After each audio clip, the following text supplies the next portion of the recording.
1975નું એ વર્ષ હતું. નવનિર્માણનું આંદોલન થતું હતું. પરિસ્થિતિ દોહરાઈ ગઈ અને કાલાનો ભાવ એટલો બધો નીચે બેસી ગયો કે અમારું ઘર 20 વર્ષ પાછું પડી ગયું. હું આભો બની ગયો હતો. મને સૂચતું નહોતું કે હું શું કરું. એવું બન્યું છે કે અમને 3 દિવસ જમવાનું ન મળ્યું હોય એવું બન્યું છે. પતરાવાળી ઓરડી હતી, 10 બાય 10ની ઓરડીમાં અમે રહેતા. હું નોકરી પણ કરતો હતો, ઘર પણ સંભાળતો હતો અને ભણતો પણ હતો. મેં મારા જીવનની પહેલી નવલકથા 1986માં લખી. 19-20 વર્ષની ઉંમરે નાનકડી એટેચીમાં 2 જોડ કપડાં ભરી અને અમરાપુરથી પાછો અમદાવાદ આવ્યો અને ગીતા મંદિરમાં ઊભા રહીને સંકલ્પ કર્યો કે હવે પાછો નહીં જવું. પારંગત અને નિષ્ણાત ક્યારે થવાય? તમે 2-5 કલાક ભણો એનાથી ના થવાય. તમારે 10 કલાક, 12 કલાક, 15 કલાક, 18 કલાક ભણવું જોઈએ. એ જ દિવસે મેં ડેલી નોકરીમાંથી રાજીનામું આપી દીધું. કોઈ પત્રકારિતાના વિદ્યાર્થીએ આટલી મહેનત નહીં કરી હોય. અમે 2 વર્ષમાં 234 કાર્યક્રમોમાં મેં અનિતાએ હાજરી આપી હતી. ગુજરાતની ઉત્તમ ગણાતી બધી જ સામાજિક શૈક્ષિક સંસ્થાઓમાં હું ગયો છું, રહ્યો છું, સમજ્યો છું અને પછી મેં લખ્યું છે. તો મેં ફેસબુક ઉપર લખ્યું અને મારાથી લખાઈ ગયું આજની પોઝિટિવ સ્ટોરી. હું સમાજમાં ફરતો જ ગયો અને બધી જ પોઝિટિવ સ્ટોરીઓ શોધતો જ ગયો. અને મને કે રમેશભાઈ 500 પુસ્તકો નથી વેચાતા, તમે 55,000 કેવી રીતે વેચશો? મેં કીધું બિપિનભાઈ, મેં સમાજમાંથી જો આટલી બધી પોઝિટિવિટી ભેગી કરી હોય તો મારા પોતાનામાં એટલી પોઝિટિવિટી ના આવે? ક્યાં વાત, બહુ સરસ. હું કોમર્શિયલ માણસ નથી. મારી કોઈ સ્ટ્રેટેજી હોતી નથી, મારું કોઈ માર્કેટિંગ સ્ટ્રેટેજી હોતી નથી. મારી નિસ્બત છે સમાજ માટેની, સંવેદના છે મારી સમાજ માટેની, બીજું કશું જ મારું હોતું નથી. મારી જેટલી પોઝિટિવ સ્ટોરી છે એને ધીરે ધીરે હું કન્વર્ટ કરી રહ્યો છું ડિજિટલમાં. અને ખાસી 650થી વધારે વિડીયો અમે બનાવી નાખ્યા છે. અને હું એમ કહું છું કે સવાર તો રોજ પડે છે. ચલો આપણે બધા ભેગા થઈને નવી સવાર પાડીએ જે બધા માટે સવાર હોય.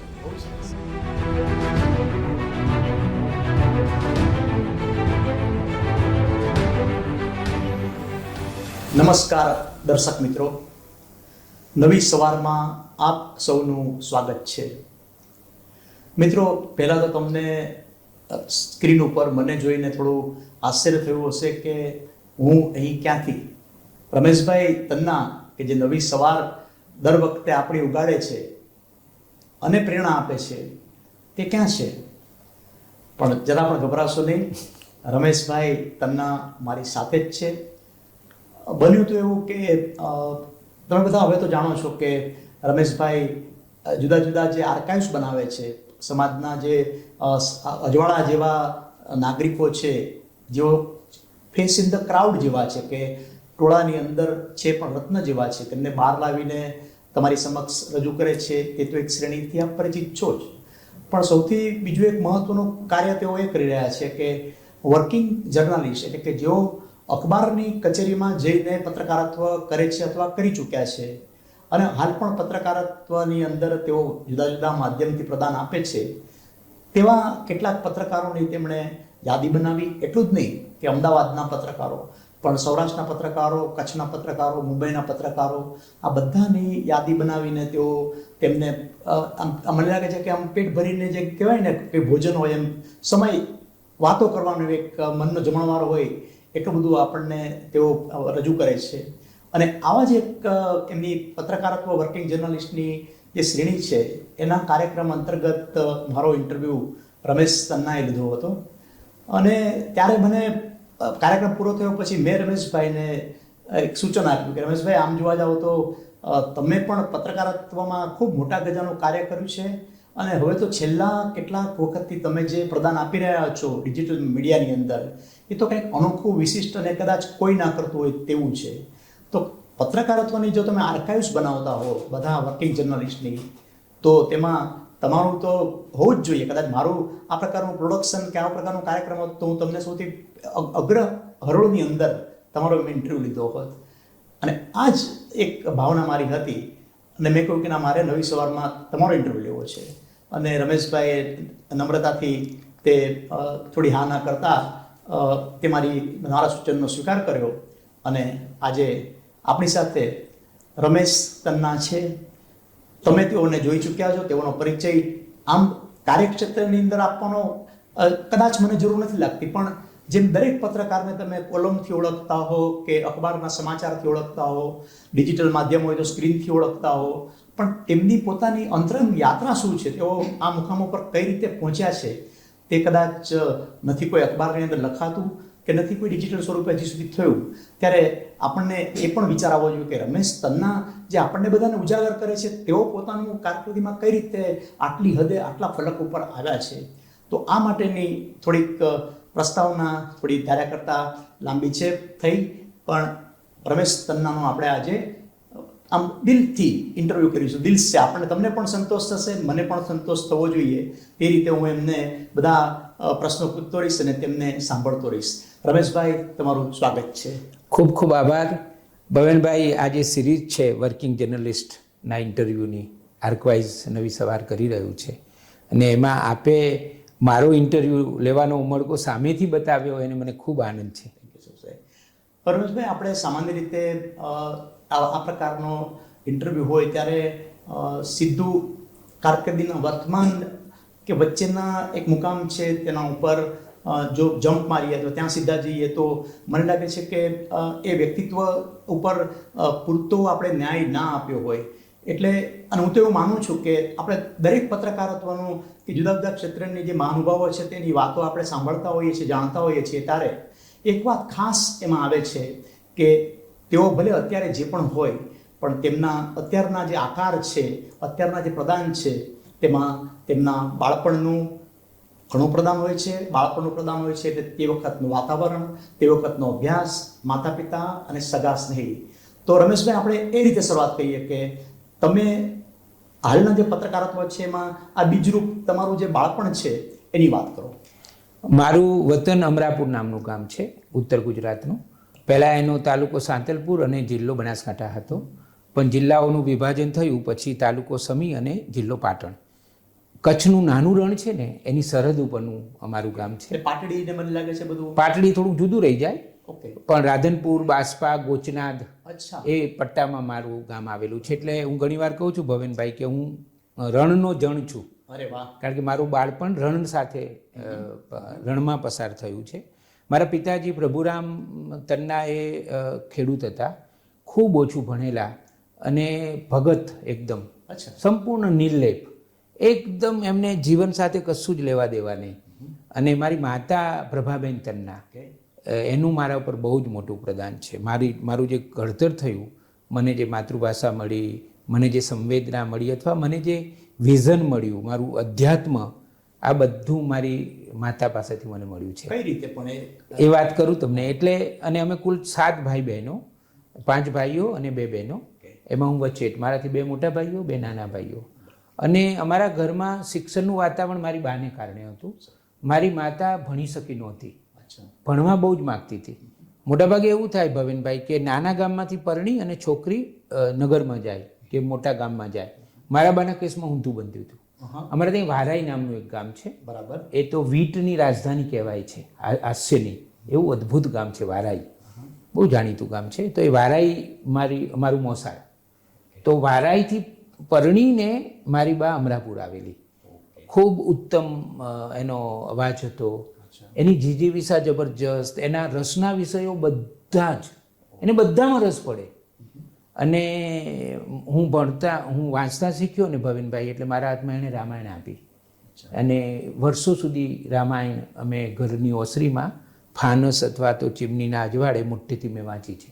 જેમ કોઈ કથાકાર વાંચે ને એવી રીતે નાનપણથી જ મેં જ રામાયણનો પાઠ મારી બાને કારણે કરેલો. હું સાંભળું, હું વાંચું અને મારી બા સાંભળે.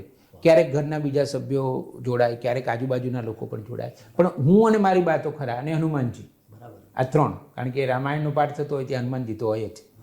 પછી મને શ્રીરામ ભગવાન સાથે પણ એને જોડ્યો. રોજ સવારમાં પ્રભાત ફેરી કાઢવાની, વહેલા ઉઠી જવાનું અને આખા ગામમાં દરેક વાસમાં જઈ અને શ્રી રામ જય રામની ધૂન ગાવાની. અને દાણા આપે બધા, અનાજ. અને એ રીતે વર્ષો સુધી મેં પ્રભાત ફેરી પણ કરી છે. અને રામ મંદિરમાં નિયમિત જવાનું મારી બાની સાથે, આરતીમાં પણ જવાનું અને દર્શન કરવા પણ જવાનું. તો મને લાગે છે કે મારા બાળ ઉછેરમાં મારી માતાનું પ્રદાન અને મારી માતાનો ભાષા સાથેનો સંબંધ, એ એટલી બધી એની ભાષા સમૃદ્ધ હતી કે એ 5 વાક્યો બોલે ને તો એમાં 3 કહેવતો હોય. ઓહ, શું વાત. અને હા, દરેકે દરેક કહેવતની કથા પણ એને ખબર અને હોય. ભણ્યા નહોતા તો પણ. ભણ્યા નહોતા તો પણ મને નવાઈ લાગતી હતી, આ બધું ક્યાંથી આવે છે. ઓહો. એટલે મારી જે માતૃભાષા ગુજરાતીની સમૃદ્ધિ છે એ મારી માતાની દેન છે. એવું પડે. અને વાંચન પણ એને કારણે જ વિકસ્યું. એટલે મને લાગે છે કે શબ્દ સાથે મારો જે પનારો પડ્યો પાછળથી, એનો પાયો તો અમરાપુરમાં જ મારી માતાના ખોળામાં નખાઈ ગયો હતો. શું વાત છે. અને પછી તો નાનપણથી મને વાંચવાની ટેવ પડી, ઇતર વાંચન. પણ તમે કહ્યું એમ આટલા અંતરિયાળ તમે નાના ગામમાં ઉછેર પામ્યા, પછી રામાયણના સંસ્કાર તો તમને ચોક્કસ આગળ એક આદર્શ માનવી, આદર્શ પત્રકાર તરીકે લઈ ગયા. માતાજીનો પ્રભાવ પણ ખરો. પણ વાંચનની તો કેટલી બધી ત્યાં સગવડ ના હોય એ પ્રકારનું એક વાતાવરણ હોય. બીજું તમારા સિવાય તમારા જેવી રીતે કોઈને પુસ્તકમાં કે એ સંસ્કાર ઘડતરમાં એટલી બધી રસરૂચિ પણ ના હોય ઉછેરની રીતે. તો તમે કઈ રીતે રામાયણ તો બરાબર છે, પણ તમારું બીજું વાંચન વૈભવ કઈ રીતે વધે? એના 2-3 એમાં મને સાથ મળ્યો. એક તો અમારા ગામમાં દલિતવાસમાં ડૉક્ટર રમેશભાઈ આવેલા, એમની બદલી થઈને આવ્યા હશે, અને આખા ગામમાં એ મેલેરિયા ડૉક્ટર તરીકે ઓળખાતા, કારણ કે મેલેરિયાના ડૉક્ટર એટલે મેલેરિયા ડૉક્ટર. બરાબર. એ દલિતવાસમાં રહેતા હતા. અને અમને તો નાનપણથી જ એવું કોઈ એવું હતું જ નહીં. તો તમને નવાઈ લાગશે ભવિનભાઈ કે હું બહુ જ મારા ઘણા કલાકો એમના ઘરમાં આપતો. એનું કારણ પુસ્તકો. શું વાત છે. એમના ઘરમાં એટલા બધા પુસ્તકો હોય, અને મને વાંચવાનો તો શોખ લાગી ચૂક્યો હતો. તો ગુજરાતી ભાષાની એ જમાનામાં મેં રમેશભાઈના સાનિધ્યમાં ઉત્તમ નવલકથાઓ નાનપણમાં મેં વાંચી લીધેલી. હા, અને એ બધી અમે વાતો બહુ કરીએ. અમારા બંનેનો સત્સંગ છે ને એ પુસ્તકોનો જ હોય. પણ બાળ સાહિત્ય ખરું કે? બાળ સાહિત્ય પણ ખરું. બીજું, મારા મોટા ભાઈ હતા, એ વાંચવાના શોખીન હતા. એટલે બહાર જાય ને એટલે એ જમાનામાં ગુલશન નંદાની પોકેટ્સ બુક્સ લઈ આવતા હતા. પછી રસિક મહેતાની નવલકથાઓ, હરકિશન મહેતાની નવલકથાઓ મેં નાનપણમાં વાંચી છે, અને મારી માને મેં વાંચી સંભળાવી છે. સૂર્યપ્રકાશમાં અમારા ઘરના ચોકમાં હું બેસું ખાટલો ઢાળીને, મારી મા સામે બેઠી હોય, અને મારી માને અમર અલી ઠગના પીલા રૂમાલની ગાંઠ એ તો મેં કેટલી બધી વાર વાંચી છે, હરકિશન મહેતાની. પછી જગ્ગા ડાકુના વેરના વડામણા, અને બધા એક દળદાર પુસ્તકો બધા. પછી રસિક મહેતાની સુહાસિની. મને બધી નવલકથાઓ યાદ આવે છે કે બાળપણમાં જ આ બધી નવલકથાઓ, અને ઘણું બાળ સાહિત્ય પણ. એ જમાનામાં જે બાળકોના સામયિકો આવતા હતા એ હું ખૂબ રસપૂર્વક વાંચતો. ચાંદા મામા, ફૂલવાડી, ઝગમગ, આ બધા મને વાંચવાના ખૂબ ગમતા. અને હું જ્યારે બહાર જાઉં, અથવા તો બીજો કોઈ જાય ને ભવેનભાઈ, અમારા ગામમાંથી એસટી બસ એક જ આવે, તો રાધનપુરથી હું મંગાવી લઉં. શું વાત છે. આજીજી કરું, વિનંતી કરું, ભલામણ કરું, તમે જતા હો તો ભવેનભાઈ ભૂલતા નહીં, બીજું બધું ભૂલજો, પણ મારા આટલા પુસ્તકો લાવવાનું અને મારું આ મેગેઝિન લાવવાનું ના ભૂલતા. એ જમાનામાં આસપાસ આપતું, યાદ હોય તો. બરાબર. ગુજરાત સમાચાર આસપાસ મારું પ્રિય સાપ્તાહિક હતું. હું નિયમિત આસપાસ વાંચતો. મને આસપાસ એ બધા. હા, ચિત્રલેખા, પછી અભિયાન પણ આવ્યું. તો નાનપણથી જ મારું વાંચન વિશ્વ સરસ હતું. પ્રાથમિક શાળામાં મને યાદ છે કે થોડીક એક નાનકડી સ્કૂલ લાઇબ્રેરી એ જમાનામાં શરૂ થયેલી. તો એ બધા જ પુસ્તકો હું વાંચી લેતો. એક પણ પુસ્તક બાકી ના રહે, કારણ કે મારું મને વાંચવાનો બહુ શોખ હતો. તો કદાચ આખી સ્કૂલમાં હું જે કેવો હોઈશ કે એક પણ પુસ્તક બાકી ના રાખું. મને વાંચવાનું બહુ જ ગમતું. એટલે એને કારણે મારો પાયો, વાંચનનો પાયો મજબૂત થયો. તો માતાજી, તમારા જે મધર માતા, એને તમને વાંચવા ઉપરાંત સીધી રીતે કે આડકતરી રીતે, પ્રત્યક્ષ કે પરોક્ષ રીતે સંસ્કારનું ઘડતર કઈ રીતે કર્યું? મને એવું લાગે છે કે ગામ હોય છે ને ભવેનભાઈ, એ માનવતાનું ધરોવાળ્યું છે. હું ઘણીવાર એવું કહું છું કે ગામડું એ ભારતનો આત્મા નથી, ગામડું એ માનવતાનો આત્મા છે. અને હું ગામડામાં જન્મ્યો છું. મારી જે સંવેદના છે ને એ ગામે મને આપી છે. મારા ઘડતરમાં મારા માતા પિતા સાથે સાથે મારા ગામનું પણ મોટું પ્રદાન છે. ક્યારેક હું ભવેનભાઈ મારા ગામના જે પાત્રો છે એ બધા પાત્રો વિશે રેખાચિત્રો લખવાનો છું. શું વાત છે. કેટલાક રેખાચિત્રો તો મેં લખ્યા છે. એ ભણેલા નથી, એ બહુ જ ભોળા છે, એ બહુ જ શ્રદ્ધાવાળા લોકો છે, અનેક પ્રકારનો અભાવ છે, આર્થિક રીતે જોવા જઈએ તો કશું જ નથી એમની પાસે, પણ એમના હૃદયની જે સમૃદ્ધિ છે ને એ સમૃદ્ધિએ મને અનેક વાર અભિભૂત કર્યો છે. અને હું અમદાવાદમાં 1982થી રહું છું. અચ્છા. તો એ ગામડામાંથી જે મૂડી લાવ્યો છું ને સંવેદનાની, એ અત્યારે એ પણ વાપરી રહ્યો છું. એના ઉપર જ મારું ગાડું ગબડે છે. વાહ, બહુ સરસ. રમેશભાઈ, તમારા પિતા અને ભાઈ બહેનો એ પરિવાર વિશે પણ થોડું કહેશો? મારા પિતાજી વિશે મેં એક રેખાચિત્ર લખેલું, બહુ જ નિખાલસતાથી અને સહજ રીતે લખેલું. તો ઇન્દુકુમાર જાનીને ખૂબ ગમેલું, મેં વાંચવા આપ્યું હતું, તો એમણે નયા માર્ગમાં છાપ્યું હતું. પછી રજનીકુમાર પંડ્યા સાહિત્યકાર આપણા હતા, એમનો ફોન આવ્યો અને એટલા રાજી, મને કે રમેશ તે શું અદ્ભુત રેખાચિત્ર લખ્યું છે, ઉત્તમ રેખાચિત્ર તે લખ્યું છે કે, અને એ આખું ફોન ઉપર બોલી ગયા કે આ તે દ્રશ્યો ઊભા કર્યા છે ને, એ બધા દ્રશ્યો એટલા બધા સુંદર છે. એ એક આવડો મોટા ગજાનો સાહિત્યકાર મારો પિતા વિશેનું રેખાચિત્ર મેં લખ્યું છે, એ મને ફોન ઉપર એ સંભળાવે છે. થોડી ઝલક આપશો? એટલે દાખલા તરીકે મારા બાપુજી છે ને, એ બહુ જ નિર્લેપ હતા. અને એ છે ને આમ ભગવદ્ ગીતા જાણે કે પચાવી હોય એવો એમનો સ્વભાવ હતો.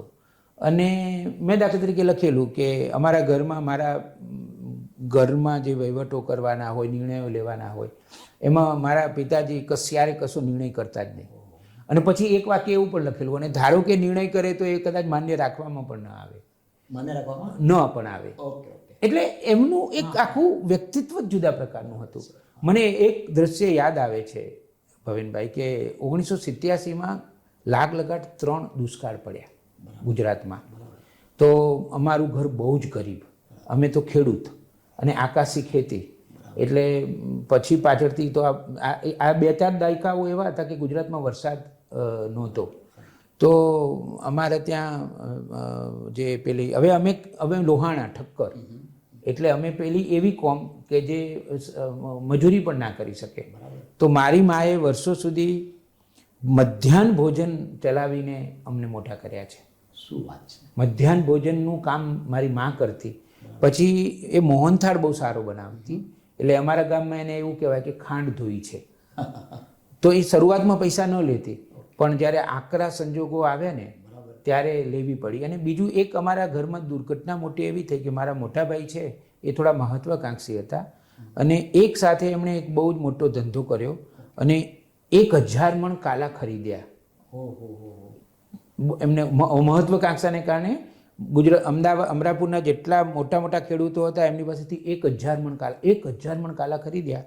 અને 1975નું એ વર્ષ હતું, નવનિર્માણનું આંદોલન થતું હતું, પરિસ્થિતિ દોડાઈ ગઈ અને કાલાનો ભાવ એટલો બધો નીચે બેસી ગયો કે અમારું ઘર 20 વર્ષ પાછું પડી ગયું. અને પછી તો લગભગ 10-12 વર્ષ એવું બન્યું કે 10-12 વર્ષની જે ખેતી આવી ને અમારા ખેતરમાં, એ અમે પેલું જે દેવું હતું એ ચૂકતે કરવામાં જ ગઈ. એટલે અમારા ઘરમાં ક્યારેય આવ્યું જ નહીં. અને એ જ સમય હતો કે અમારે ભણવાનું હતું, એ જ સમયે અમે ભણતા હતા. એટલે એટલી બધી. અને મારી માને હું યાદ કરું છું, ધન્યવાદ હું મારી માને આપું છું કે એવા કપરા સમયમાં પણ મારી મા મક્કમ રહી અને અમને ભણાવ્યા. હા, મારી માને કારણે જ હું જે છું તે છું. એ દુષ્કાળ પડ્યો ને ત્યારે એક દ્રશ્ય તો મને આમ વલવલાવી નાખે છે ભવેનભાઈ, કે ધોતિયું મારા બાપા પહેરતા. હવે એમાં એવું થયું કે ધોતિયું એક જગ્યાએથી ફાટ્યું, તો એમણે ગાંઠ મારી દીધી. પછી 2 દિવસ પછી એ ધોતિયું ઘસાઈ ગયેલું હતું એટલે બીજેથી ફાટ્યું, તો ત્યાં ગાંઠ મારી. દિવસો જતા ગયા અને ગાંઠો વધતી ગઈ, દિવસો ગયા અને ગાંઠો વધતી ગઈ. પછી એક સમય તો એવો આવ્યો કે ગાંઠો પણ કેટલી મારે. ત્યારે મારા પિતાજીનો એક સ્વભાવ હતો કે એ કોઈ પણ સમસ્યાનો ઉકેલ ન આવે એટલે મારી મા ઉપર ગુસ્સે થાય. આ મોટા ભાગે ગામડામાં આવું હોય છે, ગામડામાં આવું હોય છે. એ વખતે હું હાજર હતો, એ મારી મા ઉપર ઓસરીમાં બેઠા હતા અને બહુ જ ગુસ્સે થયા. ત્યારે હું આભો બની ગયો હતો. મને સૂઝતું નહોતું કે હું શું કરું, મને સૂઝતું નહોતું કે હું આ સ્થિતિમાં શું કરું. હું અસહાય હતો, કારણ કે એ વખતે હું ભણતો હતો. એ વખતે હું ભણતો હતો, મને લાગે છે કે 18-20 વર્ષનો હોઈશ. એટલે એ વખતે મારું ભણવાનું ચાલુ હતું, હું કમાતો નહોતો. એટલે આવા તો એવું બન્યું છે કે અમને 3 દિવસ જમવાનું ન મળ્યું હોય એવું બન્યું છે. કારણ કે દુષ્કાળ હોય, કોઈક વાર માત્ર રોટલી અને ચટણી ઉપર ચલાવ્યું હોય એવું પણ બન્યું છે. પણ એની એક મજા છે. હું અમદાવાદમાં રહીને ભણ્યો ત્યારે પણ એવા દિવસો થોડાક એવા જેને તમે વિકટ કહો છો એવા દિવસો કાઢવાના આવ્યા હતા. પણ મારી બા, મારા ભાઈ બહેનો એ બધાની હૂંફ જે મળી છે એને કારણે અને ખબર નથી કે મને સરસ્વતી પ્રત્યે એક આદર નાનપણથી જ હતો. એટલે મને ભણવાનું બહુ જ ગમતું અને મેં નક્કી કરેલું. પ્રાથમિક, માધ્યમિક અને એ ભણતરના જે તબક્કા છે એ તમે ક્યાં અભ્યાસ કર્યો? પ્રાથમિક ક્યાં કર્યો? 7મા ધોરણ સુધી મારા ગામ અમરાપુરમાં. ત્યાં 7મા ધોરણમાં તો પતી જતું હતું. હવે હું ભણવામાં તેજસ્વી હતો એટલે નક્કી જ હતું કે રમેશને તો ભણાવીશું જ. એને ભણવાનું ગમે પણ છે, ભણવામાં પ્રતિભાશાળી પણ છે. અમારા ગામમાં હારીસથી 1185 નામની એક ટ્રક આવતી, એનું નામ 1185. અચ્છા. એક જૂન મહિનામાં હું એ ટ્રકમાં બેસી અને ખૂબ રડ્યો, ખૂબ રડતો, કારણ કે ગામ છોડવાનું હતું અને સૌથી વધારે તો ભવેનભાઈ માં છોડવાની હતી. મારી માતા માટે મને ખબર નહીં એટલું બધું પહેલું હતું કે હું માને છોડી ના શકતો. પછી પાટણ ભણવા ગયો, 1-2 વર્ષ પાટણ ભણ્યો. થોડો તમે રહેતા કે આવજા કરતા? ના, પાટણમાં રહીને જ ભણ્યો છું. અને શરૂઆતના દિવસો તો એટલા બધા મારા માટે વશમાં હતા, હું દિવસ રાત રડ્યા કરતો. અને મારી માને મેં ટપાલ લખી હતી કે માં તું મને પાછો લઈ જા, નહીંતર હું આ લોક છોડીને પરલોક જતો રહીશ. એટલી વેદના હતી મારા મનમાં. પણ મારી માને ખબર હતી કે મારે ભણવાનું છે. પછી ધીરે ધીરે ટેવાઈ ગયો. પાટણમાં મેં 8મું ધોરણ અને 9મું ધોરણ કર્યું. 7મું અને 8મું મેં પાટણમાં કર્યું. થોડોક સમય મારી બહેનના ઘરે રહેવું પડ્યું હતું. પાટણમાં હું રહી શકું એવી સ્થિતિમાં નહોતો. ક્યાં રહેવું એ પ્રશ્ન હતો. તો થોડા મહિનાઓ હું સિહોરી રહીને ભણ્યો અને 1982માં 9મા ધોરણમાં મેં અમદાવાદમાં પ્રવેશ કર્યો. 9મા ધોરણમાં એટલે લગભગ 14-15 વર્ષની વયે તમે અમદાવાદ જેવા મોટા શહેરમાં, આટલા નાના ગામ, પાછી પાટણ અને અહીંયા. પણ અહીંયા આપણા કોઈ સંબંધ? અહીંયા અમે 3 ભાઈઓ હતા. મારો મોટો ભાઈ, મારાથી ભાઈ બીજો, એટલે મારાથી 2 મોટા ભાઈઓ. અમે 3 ભાઈઓ એક નાનકડી ખોલી ઓરડી ભાડે રાખીને, પતરાવાળી ઓરડી હતી. 10 બાય 10ની ઓરડીમાં અમે રહેતા હતા. મેમકો, નરોડા રોડમાં મેમકોમાં અમે રહેતા હતા. અને હું નોકરી પણ કરતો હતો, ઘર પણ સંભાળતો હતો અને ભણતો પણ હતો. શું વાત છે? એ વયમાં તમે નોકરી કરતા? જોબ તો કરવી પડે એવી હતી ઘર ચલાવવા માટે. તો મારો 2 રૂપિયા પગાર હતો. હું સવારમાં મોર્નિંગ સ્કૂલ હતી મારી, જીડી હાઈસ્કૂલમાં હું ભણ્યો છું. તો 12 વાગ્યા સુધી ભણવા જવાનું. પછી ઘરે આવી અને તરત જ ફ્રેશ થઈને 1-2 વાગે કારખાનામાં જતું રહેવાનું અને કારખાનામાં નોકરી કરવાની સાંજ સુધી. એવી રીતે મેં એસએસસીમાં હતો ત્યાં 3 વર્ષ મેં નોકરી એ રીતે કરી છે, પાર્ટ ટાઈમ. ભણતો જવું અને નોકરી પણ કરું. બરાબર. એટલે તમારું જે વાંચન ને પુસ્તકો ને એ જે દુનિયાનો સંપર્ક હતો એ મને લાગે કે સંઘર્ષમાં તૂટી? બિલકુલ નહીં, મજબૂત થયો. કઈ રીતે? એક તો મને વાંચવાનો શોખ હતો એટલે હું વાંચતો. સ્કૂલમાં પણ, જીડી હાઈસ્કૂલમાં પણ મારું વાંચન ચાલુ રહ્યું. અને કાલુપુરમાં એક લાઇબ્રેરી હતી, વાંચનાલય. અચ્છા. તમને નવાઈ લાગશે કે હું છેક મેમકોથી કાલુપુર નિયમિત અઠવાડિયામાં 2 વખત માત્ર વાંચવા આવતો. મને વાંચવાનું એટલું ગમતું. ચાલતો વાંચવા આવું, 2 કલાક વાંચું. બધા જ સામયિકો હોય, ચાંદની ને વાર્તાના મેગેઝિનો, નવનીત સમર્પણ, ભૂમિપુત્ર, ચિત્રલેખા, આસપાસ, કે એ વખતના જે બધા જ, એક પણ સામયિક એવું બાકી હું ના રાખું કે હું ના વાંચું. આટલી કડવો સંઘર્ષ, કારખાનામાં નોકરી, અભ્યાસ અને પાછું વાંચનનો પેલો જાળવી. મને લાગે છે કે કદાચ મારો એક શબ્દ સાથેનો અનુબંધ હતો, એને કારણે મારું વાંચન ક્યારેય ઢીલું નથી પડ્યું. પણ 10મું 12મું જે મહત્વના પડાવ છે, 10મું ધોરણ મેં પાસ કર્યું. પછી 11 સાયન્સ લીધેલું કે ડૉક્ટર બનવાની એક મારી ઈચ્છા તો નહોતી, પણ પરિવારજનો એવું કહેતા હતા. પણ 11 સાયન્સ પછી એવું થયું ભવેનભાઈ કે અહીંયા ક્યાં રહેવું, એવા બધા એવી ગૂંચવણો થઈ, એવા ગંભીર પ્રશ્નો આવ્યા કે અમદાવાદ મારે છોડવું પડ્યું. 11 સાયન્સ 6 મહિના સુધી મેં પ્રકાશ સ્કૂલમાં કર્યું, રેંટિયાવાડી, સંદેશની બાજુમાં. પછી નક્કી કર્યું કે હવે મારા નસીબમાં ભણવાનું નથી, તો ગામડે જતો રહ્યો અને પાનનો ગલ્લો કર્યો. ત્યારે બા પાછા હતા? બા હતા, બાપુજી હતા, પણ અમે બધા મૂંઝાયેલા હતા કે હવે મારે અમદાવાદમાં રહીને ભણવું છે ખરું, પણ ક્યાં ભણવું? અને પાનનો ગલ્લો કરી નાખ્યો. અને પાનનો ગલ્લો કરીને મેં પછી હું ઘણીવાર મજાકમાં કહું છું કે જે ગામમાં ખાવાના ફાંફા હોય એ ગામમાં પાન કેવી રીતે લોકો ખાય. મેં તો મારી કેવી ગંભીર ભૂલ થઈ છે, કારણ કે પાન છે એ ખાધા પછી ખાવાની ચીજ છે. એટલે હું મજાકમાં કહું છું ને એ સાચું પણ હતું. તો હું આખો દિવસ નવરો બેસી રહેતો. એટલે મેં મારા જીવનની પહેલી નવલકથા 1986માં લખી, 19-20 વર્ષની ઉંમરે. બહુ જ રસપૂર્વક, કારણ કે મારું વાંચન બહુ હતું એટલે હું લખી શકું એમ હતો. અને મેં મારા જીવનની પહેલી નવલકથા લખી અને રઘુવીર ચૌધરીને એડ્રેસ ક્યાંકથી મેળવીને પત્ર લખ્યો, અંતરદેશી પત્ર. બરાબર. ત્યારે 20 પૈસાનું અંતરદેશી આવતું. મેં કહ્યું કે રઘુવીરભાઈ, હું એક નાનકડા ગામમાં છું અને વાંચવાનો મને બહુ શોખ છે અને મેં મારા જીવનની પહેલી નવલકથા લખી છે, છપાવી છે, તો તમે મને માર્ગદર્શન આપો. અને એમનું મારા ઉપર પોસ્ટકાર્ડ પણ આવ્યું કે તમે દૂર દરાજ ગામમાં બેસીને સાહિત્યનું કામ કરી રહ્યા છો, એ બહુ સારી વાત છે, પણ હજી તમારી ઉંમર વાંચવાની છે, ખૂબ વાંચો પછી લખજો. એવું એમનું પોસ્ટકાર્ડ આવ્યું. પછી એ વર્ષ પતી ગયું અને પાછું મારી માએ મને કહ્યું કે જો બેટા, ભણવું તું પડશે જ, તું ગમે તે કર. તો મેં કોઈ વાંધો નહીં, કંઈક રસ્તો કાઢીશ. તો એક નાનકડી એટેચીમાં 2 જોડ કપડાં ભરી અને અમરાપુરથી પાછો અમદાવાદ આવ્યો અને ગીતા મંદિરમાં ઊભા રહીને સંકલ્પ કર્યો. આ વખતે એકલા હતા? એ વખતે એકલો જ હતો કે હવે પાછો નહીં જાઉં. અને ભાઈઓ અહીંયા રહેતા હતા એ વખતે? ત્યારે એક ભાઈ અહીંયા રહેતો હતો અને એક ભાઈ નહોતો રહેતો. એટલે પરિસ્થિતિ જરા થોડીક ડામાડોળ હતી. એટલે મોટા ભાઈનું તો લગ્ન પણ થઈ ગયું હતું અને સ્થિતિ એ વખતે થોડીક એવી હતી. સમજી શકું છું. એવું હતું. પછી પાછું મકાન ભાડે લીધું. થોડોક સમય છે ને મને એક રબારીએ રાખ્યો. મેં પ્રશાંત હાઈસ્કૂલ છે જીવરાજ પાર્કમાં, ત્યાં એડમિશન લીધું. ક્યાં રહેવું એ પ્રશ્ન હતો. તો એક મારો મિત્ર મળી ગયો, એણે કીધું કે હું મારા પપ્પાને વાત કરું તો તું તારે મારી સાથે રહે. મેં કહ્યું ટ્યુશન કરું છું, એટલે જો તમારા ત્યાં જમીશ તો હું તમને પૈસા આપી દઈશ. તો કે ના એવું કંઈ જરૂર નથી. અને પછી મને લાગે છે થોડા મહિનાઓ એમની સાથે રહ્યો. પછી પાછા ભાઈઓ આવ્યા, પછી પાછા સાથે રહેવા માંડ્યા અને ભણવાનું ચાલુ રહ્યું. અને એ વખતે પણ હું નોકરી કરવાને બદલે પછી હું નામાં લખતો હતો.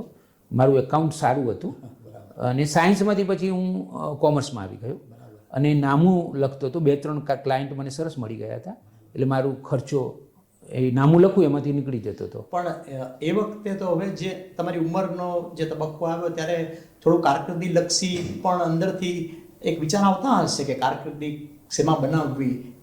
તો તમે એ વખતે શું વિચારતા હતા? ડૉક્ટરમાંથી CA તરફ હું જવાનું વિચારતો હતો કે ભાઈ ચલો હવે મેં કોમર્સ લીધું છે તો હું CA થઈ શકીશ.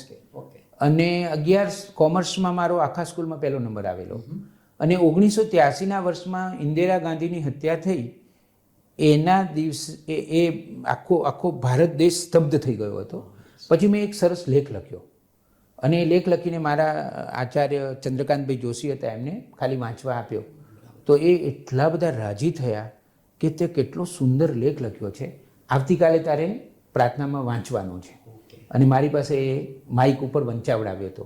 એટલે મારું તમે જુઓ કે લેખન સાથેનો, પેલી નવલકથા લખી છે, પછી આ પાછું લખતો થયો, પછી 12મા ધોરણમાં તો કદાચ વધારે લખતો થયો, વધારે વાંચતો થયો, MJ લાઇબ્રેરીનો સભ્ય થયો અને મને પછી વધારે ને વધારે લખવાનું ગમવા માંડ્યું.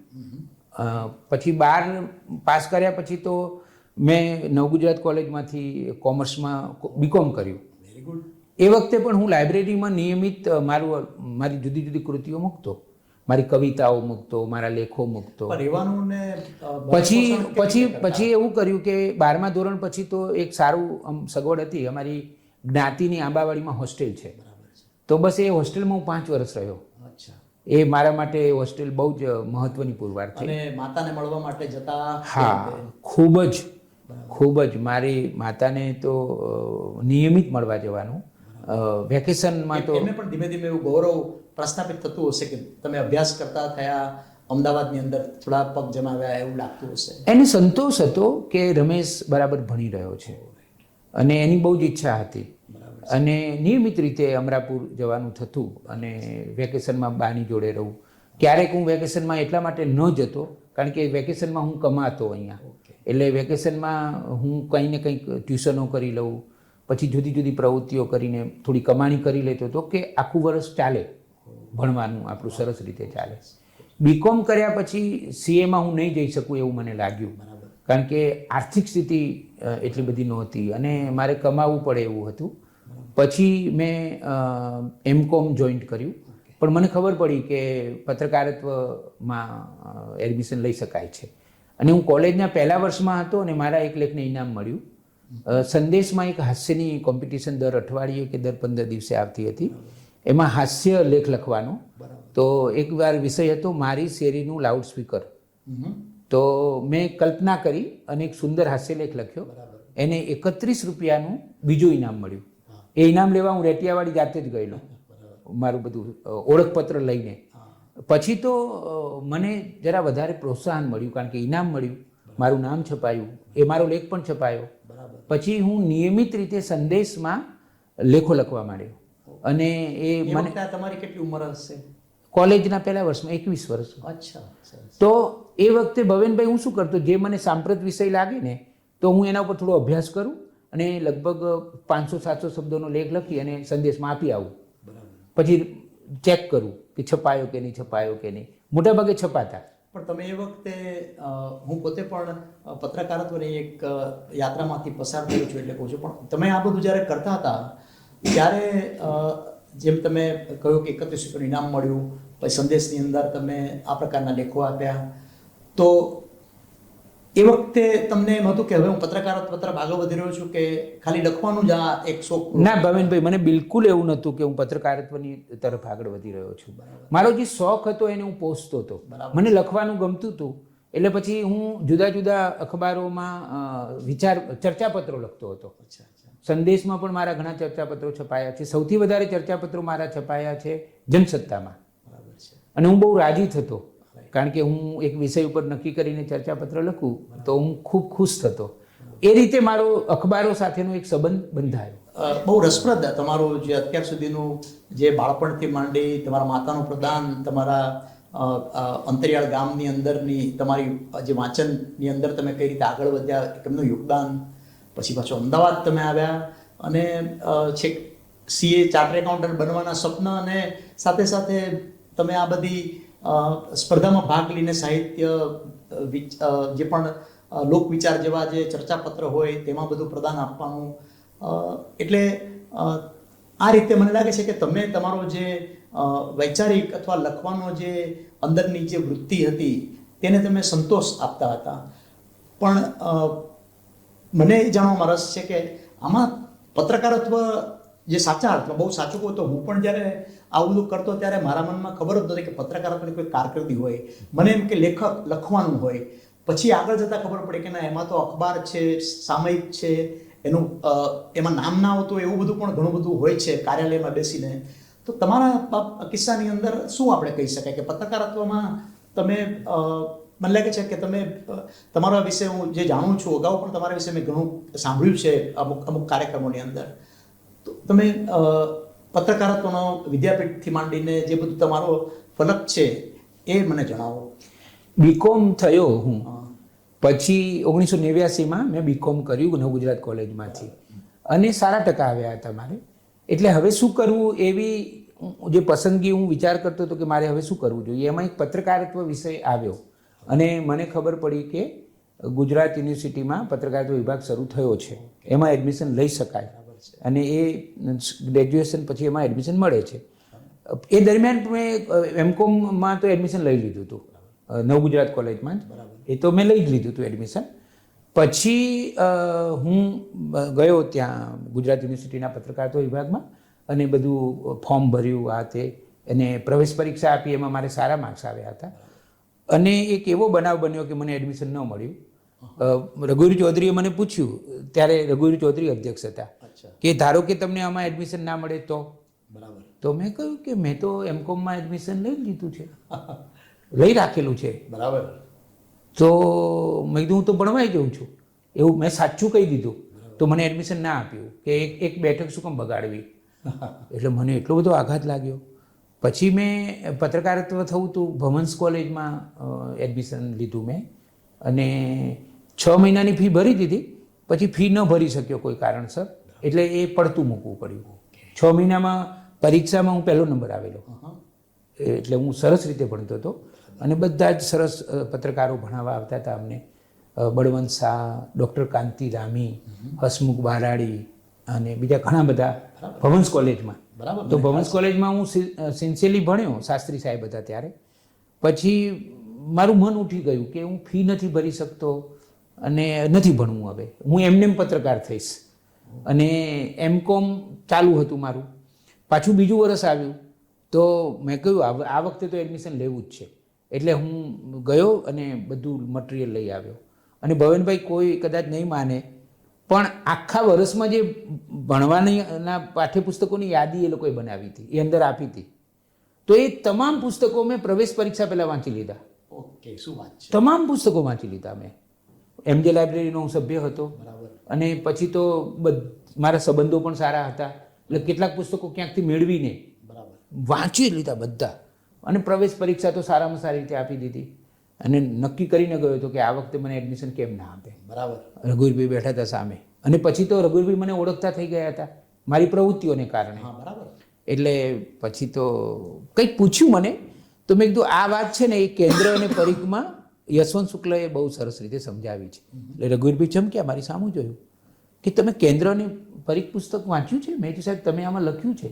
હું એમજે લાઇબ્રેરીમાંથી લઈ આવ્યો છું અને મેં આખું વાંચી લીધું છે. અને એમાં સારથી ધર્મી પત્રકારત્વ બહુ જ ઉત્તમ પ્રકરણ છે એવું મેં એમને કહ્યું. ઓકે. એટલે એ બહુ રાજી થયા અને પછી તો એડમિશન મળી ગયું. અને હું ખૂબ દિલથી ભણ્યો. મારે પત્રકાર થવું હતું. 2 વર્ષનો કોર્સ હોય છે. એક જ વર્ષનો. 1 વર્ષનો કોર્સ હોય છે. એક જ વર્ષનો કોર્સ હતો. અને એમાં ગુજરાત સમાચાર માટે મારા દરવાજા ખુલ્યા.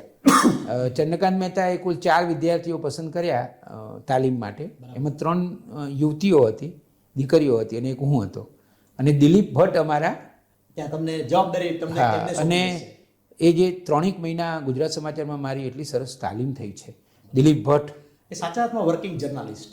દિલીપ ભટ્ટ ભાષાનો માણસ, બરાબર. એટલે દિલીપ ભટ્ટ, પછી શશિકાંત નાણાવટી, પછી લાભુ યશવંત ચીફ મહેતા, રિપોર્ટર સિકલાસ.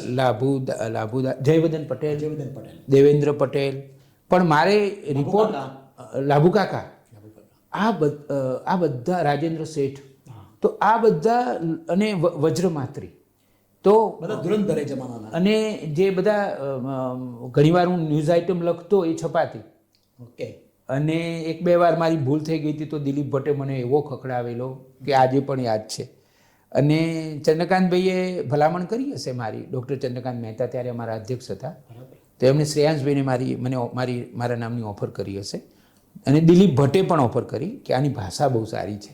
તો શ્રેયાંશભાઈએ મને બોલાવ્યો અને કે ચંદ્રકાંત મહેતાએ પણ કહ્યું છે અને દિલીપભાઈએ પણ કહ્યું છે, એટલે તમે જોડાવવું હોય તો જોડાઈ જાઓ, પણ તમારે આટલું શીખવું પડશે. તમે કમ્પોઝ કરતાં શીખી જાઓ, તમે આ શીખી જાઓ, એવી 3 વસ્તુઓ કીધી. અને કે મને ચંદ્રકાંતભાઈએ કહ્યું છે કે તમને તકલીફ પડે છે તો સાયકલ લઈ લો, એના પૈસા હું આપી દઈશ. આ શ્રેયાંશભાઈ મને કહેલું શું વાત છે. કે તમે સાયકલ ખરીદી લો નવી, બરાબર. એના પૈસા મારી પાસે લઈ લેજો. વાહ વાહ. પણ કદાચ મારે ગુજરાત સમાચારમાં રોકાવાના યોગ નહોતા. ગુજરાત ટુડે ચાલુ થયું બરાબર. અને વજ્રમાત્રી એના તંત્રી થયા. બરાબર. અને વજ્રમાત્રીને મારી કલમ બહુ ગમતી, ઓકે. એટલે એમણે કહ્યું કે તું મારી સાથે આવી જા. એટલે હું પછી ગુજરાત ટુડેમાં જોડાઈ ગયો ઓ વાહ. અને 2 વર્ષ મેં કામ કર્યું ત્યાં. શું કામ કરતા હતા ત્યાં? ત્યાં મેં એકદમ છેક તળિયાથી શરૂઆત કરી હતી. પહેલાં તો મારે ખાલી બધા જ પત્રકારો જે લખે એના સમાચારના હેડિંગ લખી અને એ કેટલી કોલમમાં છપાવવાના છે એની સૂચિ બનાવવાની હતી. પણ મારા 1-2 લેખો વજ્રમાત્રીએ વાંચ્યા પછી બહુ રાજી થયા. મને એજ્યુકેશનની બીટ આપી હતી, એટલે હું એજ્યુકેશનના સમાચારો બધા હું જ લખતો હતો. એટલે શાળા હોય, યુનિવર્સિટી હોય, બધું જ આખું ફૂલ ફ્લેજ એજ્યુકેશનનું રિપોર્ટિંગ. અમારા અશોક ભટ્ટ કરીને એક પત્રકાર હતા, એ ચીફ રિપોર્ટર હતા, એ બધે મને લઈ ગયેલા. અને એ મને જરા એ પરંપરાગત પત્રકારત્વ મને કહેતા હતા, પણ હું જરા જુદું કરતો હતો. એ અરસામાં કોઈ પીએચડી કર્યું હોય ને તો હું પીએચડી જે નિબંધ થયો હોય એના ઉપરથી સ્ટોરી બનાવીને આપતો. ઓકે. કે કોઈ કે મહાનિબંધ લખ્યો છે તો હું આખો વાંચી જાઉં, એમાંથી સ્ટોરી બનાવીને હું આપતો. અને મારી 2 કોલમો પણ શરૂ કરેલી. રવિવારની પૂર્તિમાં એક શિશિર ધ્રુજ્યું પાંદડું, આખા અમદાવાદમાં ફરીને હું સંવેદનશીલ કથાઓ ભેગી કરતો અને બહુ સરસ રીતે લખતો. શિશિર ધ્રુજ્યું પાંદડું. શિશિર ઋતુ હોય એમાં જે પાંદડું કેવું ધ્રુજે એવી કે તારી કથાઓ છે, એવું આ નામ આપ્યું હતું વજ્રમાત્રીએ. બહુ સરસ. અને બીજી કોલમ એમણે મને આપી હતી કબીરા ખડા બજાર મેં. બરાબર. તો કબીર છે એ બજારમાં ઊભો છે અને જોઈ રહ્યો છે. તો આ મારી બંને કોલમો ખૂબ સારી ચાલતી હતી, અઠવાડિયામાં દર અઠવાડિયે એકવાર. Very good. અને પછી તો મારા બાપા એવી એક હાસ્ય કોલમ પણ શરૂ કરી હતી. શું વાત છે. એ પુરુષોત્તમ આવળંકરનું એક પુસ્તક હતું મારા પિતા, એમાંથી મને પ્રેરણા મળેલી બરાબર છે. કે મોટા મોટા લોકોના સંતાનોએ પોતાના પિતા વિશે લેખો લખ્યા છે. મારું પ્રિય પુસ્તક છે, વાંચવા જેવું છે. સંપાદન પુરુષોત્તમ આવળંકરનું છે. એમ છે. પણ પછી મને એવું થયું કે કોઈ બિલ્ડર હોય એનો છોકરો પોતાના નિખાલસતાથી પોતાના પિતા વિશે શું લખે, બરાબર. કોઈ રાજકારણીનો છોકરો પોતાના પિતા વિશે નિખાલસતાથી શું લખે, એવી મેં કલ્પના કરી. બરાબર. અને એ હાસ્ય કોલમ વાહ. મારી બહુ સારી ચાલી હતી. અને એ કોલમનું નામ મારા બાપા. મારા બાપા. ક્યાં વાત. આ અત્યારે પણ આ પ્રકારનું એક મૌલિક નવતર પ્રકારનું લેખન નથી, એ તમે એ જમાનામાં ત્રણેય કોલમ તમારી. અને આભાર વજ્રમાત્રીનો એ અદ્ભુત તંત્રી હતા. મારું ઘડતર થયું ને એમાં હું વજ્રમાત્રીનો ને ઘણો યશ આપું છું. અત્યારે પણ તમને કામ લાગતું જ હોય, હા. આપણને ખબર ન હોય. કારણ કે એ છે ને એમની પાસે ભાષા સજ્જતા બહુ જ હતી, દ્રષ્ટિ બહુ જ હતી. બરાબર છે. અને મેં જ્યારે ભણવાનું એ નોકરી છોડી, કારણ કે પછી ગુજરાત વિદ્યાપીઠમાં માસ્ટર ડિગ્રીનો અભ્યાસ શરૂ થયો અચ્છા. અને મારે શિક્ષક થવું હતું. હું હૃદયથી શિક્ષક જ હતો. એટલે તમે ગુજરાત ટુડેમાં હતા ત્યારે પણ શિક્ષક થવું હતું? ત્યારે મને શિક્ષક થવાનું બહુ મન હતું અને મારે માસ્ટર ડિગ્રી જોઈએ. અને ગુજરાત વિદ્યાપીઠમાં માસ્ટર ડિગ્રી શરૂ થઈ એટલે હું તપાસ કરવા ગયો. મને એડમિશન મળી ગયું. 12 વિદ્યાર્થીઓ લેવાના હતા, પણ બધી પરીક્ષાઓમાંથી હું પાર પડી ગયો.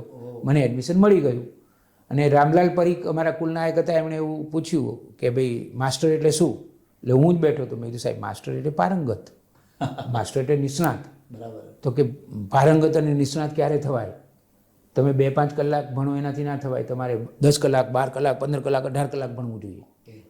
એ જ દિવસે 4 વાગે હું પાર્ટ ટાઈમ તે ભણવા જતો હતો. મેં જઈને નોકરીમાંથી રાજીનામું આપી દીધું. તો વજ્રમાત્રીએ મને ઠપકો આપ્યો કે તું ગંભીર ભૂલ કરી રહ્યો છે, તારે ખરેખર ભણવાનું છોડવાની જરૂર છે, આ છોડવાની જરૂર નથી. મેં કીધું કેમ? તો કે હું તારામાં એક ઉત્તમ પત્રકાર જોઈ રહ્યો છું. અને એ વખતના 2 બહુ જ મોટા પત્રકારોના નામ આપીને એમણે બધાની હાજરીમાં એવું કહેલું કે તમે યાદ રાખજો કે આ લોકોને ગુજરાત ભૂલી જશે. અને એમણે મારી પરીક્ષા લીધેલી એ કહેવાનું તમને ભૂલી ગયો કે હું 1-2 લખીને આપીને તો એમને ગમ્યું. પછી એક દિવસ મને બોલાવ્યો કે અહીંયા કે આ ઉનાળો બહુ જ છે, તું બપોર ઉપર તડકા ઉપર મને કંઈક લખી આપને. તડકા ઉપર. તો મેં તડકા ઉપર 3 પાના લખી આપ્યા. કશું બોલ્યા જ નહીં. સિગારેટ પીવાની એમની ટેવ હતી. આમ 3 પાના રાખીને કે જા, વાંચી લીધા. અને પછી સાંજે બધી મિટિંગ થઈ ત્યારે એ 3 પાના એમને વાંચ્યા અને કે મારે જે જોઈતું હતું એ બધું આમાં આવ્યું છે. શું વાત છે. કે તડકા વિશે મારા મનમાં જે હતું કે આ બધી વાતો હોવી જોઈએ એ બધી આવી છે. અને મને બધાની હાજરીમાં ઊભા થઈને એમણે આલિંગન આપ્યું હતું, મને ભેટ્યા હતા. એ મારા પત્રકારત્વમાં મળેલો મને પહેલો એવોર્ડ હતો કે વજ્રમાત્રી મને ભેટ્યા હતા બધાની હાજરીમાં. એટલે પછી તો મેં નક્કી જ કર્યું કે હું ભણીશ તો દિલથી ભણીશ. બરાબર. અને 2 વર્ષ મેં ખૂબ એકાગ્રતાથી માત્ર ને માત્ર પત્રકારત્વમાં માસ્ટર ડિગ્રીમાં ભણવાનું જ કામ કર્યું, બીજું કશું જ નહીં. વિદ્યાપીઠમાં. અને રહેતો તો આંબાવાડી હોસ્ટેલમાં. બરાબર છે. અને એ ગુજરાત વિદ્યાપીઠમાં તમે માત્ર અભ્યાસ કર્યો, પછી ગુજરાત વિદ્યાપીઠના પછીના તબક્કે તમે જ્યારે બહાર નીકળ્યા માસ્ટર કરીને, પછી કેવું? તો નોકરી મળી ગઈ તરત જ. કારણ કે હું બેઝિકલી અમારો વિભાગ એકદમ નવો હતો અને હું જ લીડ લઈને બધું ઘણી જવાબદારીઓ અદા કરતો હતો. અને મેં પત્રકારત્વનો કોર્સ કરેલો હતો, BCJP કરેલું હતું, 6 મહિના ડિપ્લોમા કરેલું હતું. આ બધો અનુભવ હતો એટલે બીજા બધા કરતાં તો હું થોડોક જુદો હતો. અને મારામાં નેતૃત્વના ગુણો પણ હતા અને કન્સર્ન હતી શબ્દ સાથેની.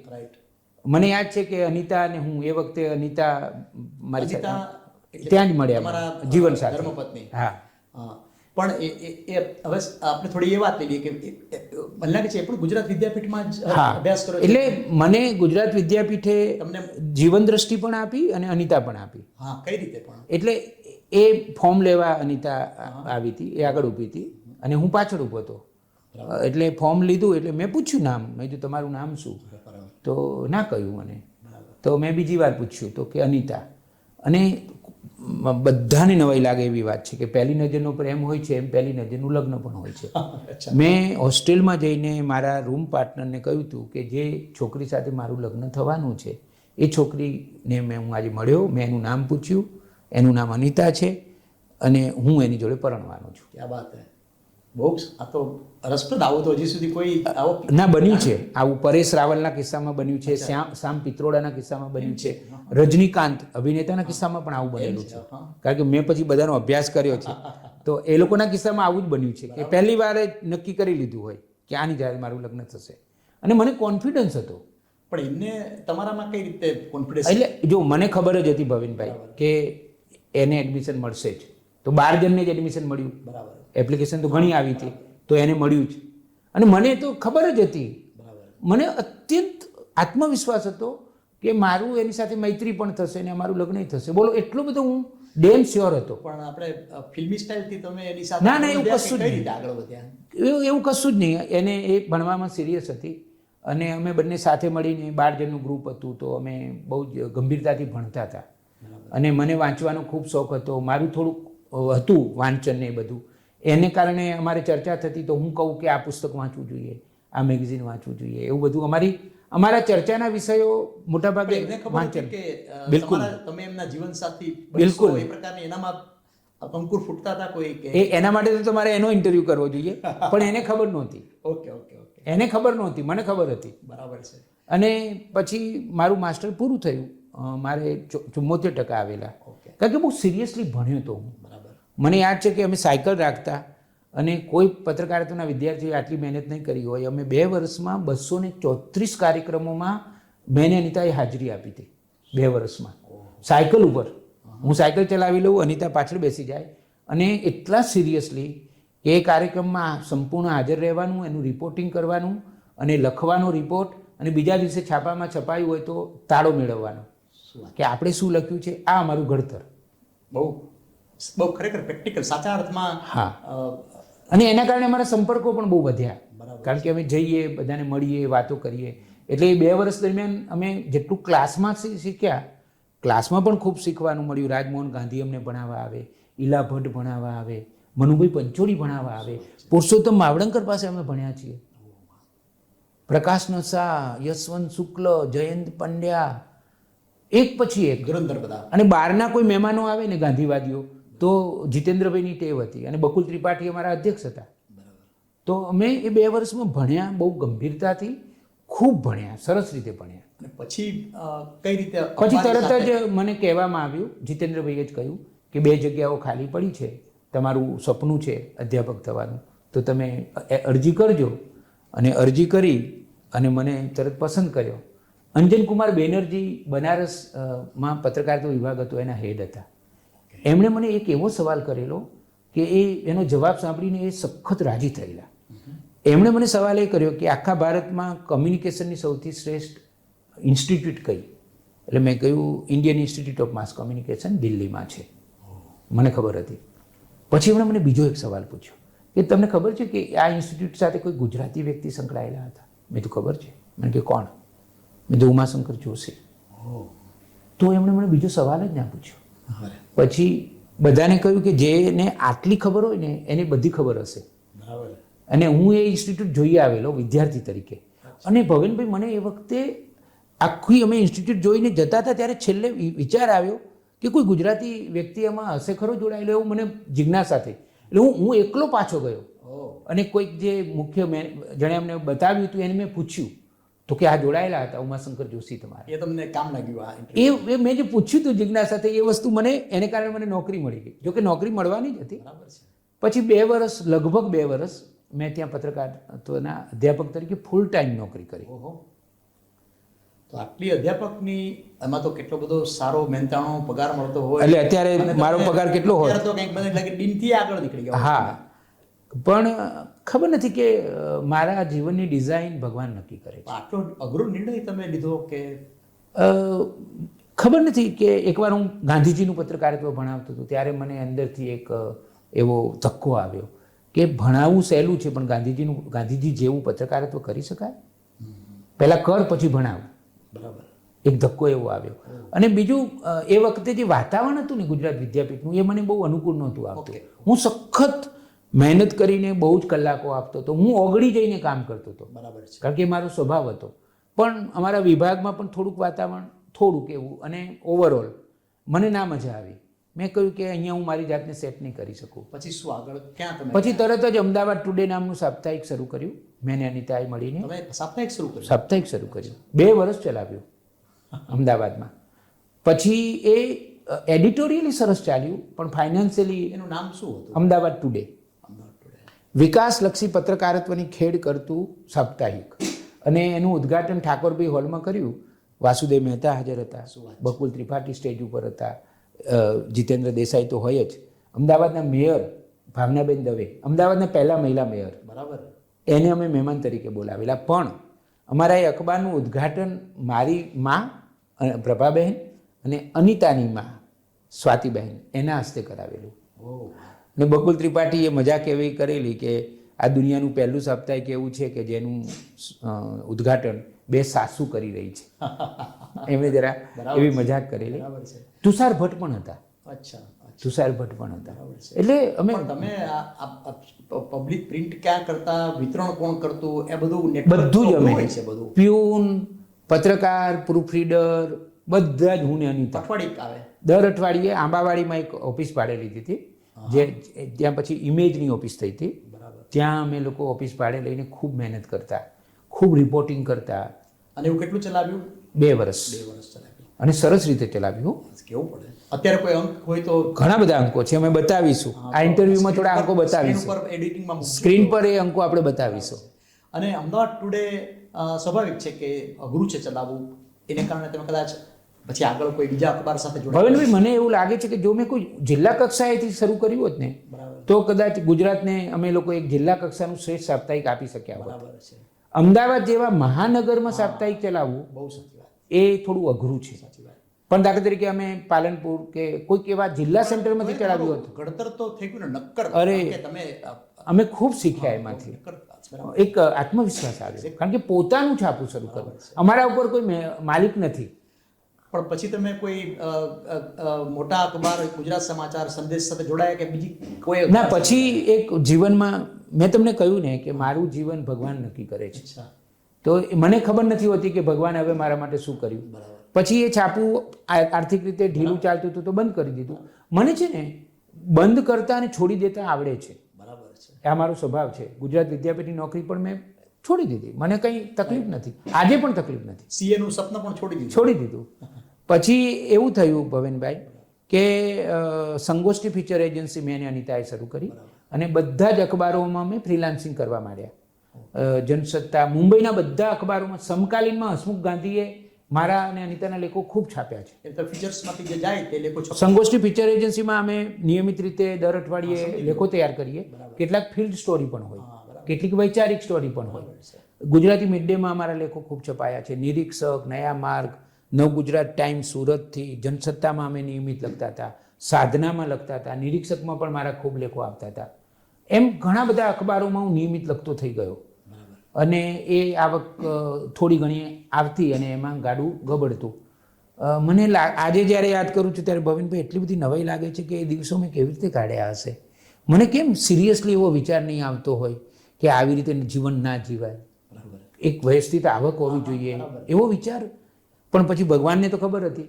એટલે અમેરિકાથી એક અખબાર શરૂ થયું 1 મે 1999ના રોજ. એના તંત્રી હતા તુષાર ભટ્ટ. તો એમણે કેવડાવ્યું એમની દીકરી શિલ્પા સાથે કે રમેશ આ નોકરી પત્રકાર તરીકે એને આપવાની છે. તો મેં શિલ્પાને કહ્યું કે શિલ્પા, મેં સંકલ્પ કર્યો છે કે હું હવે નોકરી નથી કરવાનો, તું જરા પપ્પાને એટલું કહી દેજે. તો શિલ્પાએ મેસેજ આપ્યો. પાછો બીજા દિવસે શિલ્પાનો ફોન આવ્યો કે પપ્પાએ એવું કેવડાયું છે કે રમેશને કહેજો કે એ પોતે મને ના પાડવા આવે, ફોન ઉપર સારું ના લાગે. બરાબર. તો હું તો ના પાડવા ગયો. તો હું એમના ઘરના સોફા ઉપર બેઠો હતો. અમારે તો પારિવારિક સંબંધ હતો. તો એમના રૂમમાંથી આવ્યા અને કે શું કરે છે? મેં કહ્યું સાહેબ ફ્રીલાન્સિંગ. હવે ફ્રીલાન્સિંગ ના ચાલે, કાલે 10 વાગે ઓફિસે આવી જજે. કે હવે મારી પ્રતિક્રિયા આવી જઈશ. હું ના ન પાડી શક્યો. અને એ અખબાર એ ગુજરાત ટાઈમ્સ. ગુજરાત ટાઈમ્સ અને અમેરિકાથી પ્રકાશિત થતું હતું અમેરિકાના ગુજરાતીઓ સોંપી માટે. દીધું આખું છાપું? ના, આખું છાપું મને નહોતું સોંપ્યું. બરાબર. હું તો 10 વાગે હાજર થઈ ગયો. મને સરનામું આપ્યું હતું. મને કે તારે પત્રકાર તરીકે જોડાઈ જવાનું છે. 7,000 રૂપિયા પગાર હતો. અને મને એવું હતું કે કદાચ મને કાં મેગેઝિન એડિટર બનાવશે કાં ન્યૂઝ એડિટર બનાવશે મારા અનુભવને આધારે. પણ મને પત્રકાર જ રાખ્યો. પણ એકવાર સંકલ્પ કર્યો હતો કે હવે જો અને મારે ગુજરાત ટાઈમ્સ સાથે મારે જોડાવાનું હતું અને એક સત્વશીલ અને સાત્વિક સાપ્તાહિક મારે કંઈક પ્રદાન કરવાનું હતું. મારા જીવનના ઉત્તમ 14 વર્ષ એટલે ગુજરાત ટાઈમ્સ. કેટલા? 14 વર્ષ. 14 વર્ષ. 1999 થી 2013. એટલે હું એવું કહું છું ભવેનભાઈ કે મેં 14 વર્ષનો વનવાસ માણ્યો. ક્યાં વાત છે.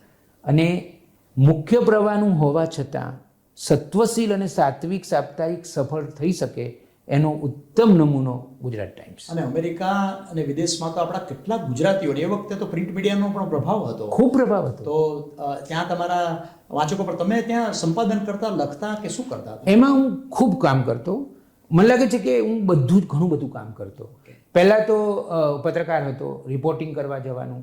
અને અમે 4-5 પત્રકારો હોઈએ તો વિકાસલક્ષી પત્રકારત્વ કોઈ પણ હોય, માનવીય સેવાનું કામ હોય, શૈક્ષણિક હોય, એ બધું લગભગ મારા ભાગમાં આવતું. વિશેષ સ્ટોરીઓ હોય, બરાબર, એ બધું હું કરતો. પછી ડેસ્ક ઉપર પણ અમારે ઘણું કામ કરવાનું આવતું. પછી અમે લોકોએ સપ્તક પૂર્તિ કરી અને બધાએ કહ્યું કે એનો સંપાદક તો રમેશ તન્નાને જ સોંપવું જોઈએ. તો મેં ગુજરાત સમાચારની પૂર્તિઓ, સંદેશની પૂર્તિઓ, એ બધી પૂર્તિઓનો અભ્યાસ કરી, ગુજરાતી ભાષાઓની બધી જ પૂર્તિઓનો અભ્યાસ કરી કમ્પેરિઝન સ્ટડી કર્યો. અને એક નવી પૂર્તિ કેવી હોવી જોઈએ, કયા લેખકો હોવા જોઈએ, એનો એક રિપોર્ટ તૈયાર કર્યો. અને પછી એક સપ્તક નામની પૂર્તિ અમે તૈયાર કરી. અને મને ખ્યાલ છે કે સપ્તકની એ જે પૂર્તિ છે એને કારણે ગુજરાત ટાઈમ્સ ને હા, એટલે વેગ મળ્યો. મને જે પ્રતિષ્ઠા મળી સંપાદક તરીકે એ સપ્તકને કારણે મળી. તમારી અંદર કોઈ કોલમ હતી કે નહીં? હા, તમે કોલમ લખતા હતા? હા, હું લખતો ને કોલમ. શું લખતા હતા? મારી 2-3 કોલમો હતી. એમાં એક ખબર અંતર કોલમ હતી. પછી જે અમે લોકો જે કવર સ્ટોરી કરતા એ મોટા ભાગે હું કરતો. એમાં જે કવર સ્ટોરી આવે, શું હોય કવર સ્ટોરી? કવર સ્ટોરીમાં બધા જ વિષયો અને ખાસ કરીને સેવાકીય કામો જે થઈ રહ્યા છે ગુજરાતમાં. ભવેનભાઈ, તમને નવાઈ લાગશે કે 14 વર્ષમાં હું ગુજરાતના ખૂણે ખૂણે ગયો છું. હા, એ 14 વર્ષમાં ગુજરાતની ઉત્તમ ગણાતી બધી જ સામાજિક સ્વૈચ્છિક સંસ્થાઓમાં હું ગયો છું, રહ્યો છું, સમજ્યો છું અને પછી મેં લખ્યું છે. એટલે મને લાગે છે કદાચ અત્યારે તમે જે આપણે આગળ જતાં વાત કરીશું, જે વર્તમાન છેલ્લા કેટલાક વર્ષથી તમે જે કરી રહ્યા છો એના પાયાની અંદર આ બધા જ તબક્કા છે. તમારું બાળપણ, વાંચન, શિક્ષણ, ખુમારી, અધ્યાપન છોડવું, પત્રકારત્વ, ગુજરાત ટુડે, વ્રજમાત્રી, બધું મારી નજર સામે અત્યારે જ તરે છે. એટલે મને લાગે છે કે તમે જે હવે આગળ બધું કરી રહ્યા છો અત્યારે નવી જ ભાતનું, એના પાયામાં કદાચ આ ગુજરાત ટાઈમ્સ, આ બધું જે ઘડતર છે, આ બધા પ્રવાસ છે, આ સંઘર્ષ છે, એ મને લાગે છે કે ખૂબ એનું યોગદાન છે. ગુજરાત ટાઈમ્સમાં 2-4 વસ્તુ સહજ રીતે મારાથી થઈ ગઈ. એક તો મારું વાંચન બહુ સારું હતું, મારા સંપર્કો બહુ સારા હતા અને હું બહુ ઝડપથી રિપોર્ટિંગ કરી શકતો, બહુ ઝડપથી નવી નવી સ્ટોરીઓ લખી શકતો.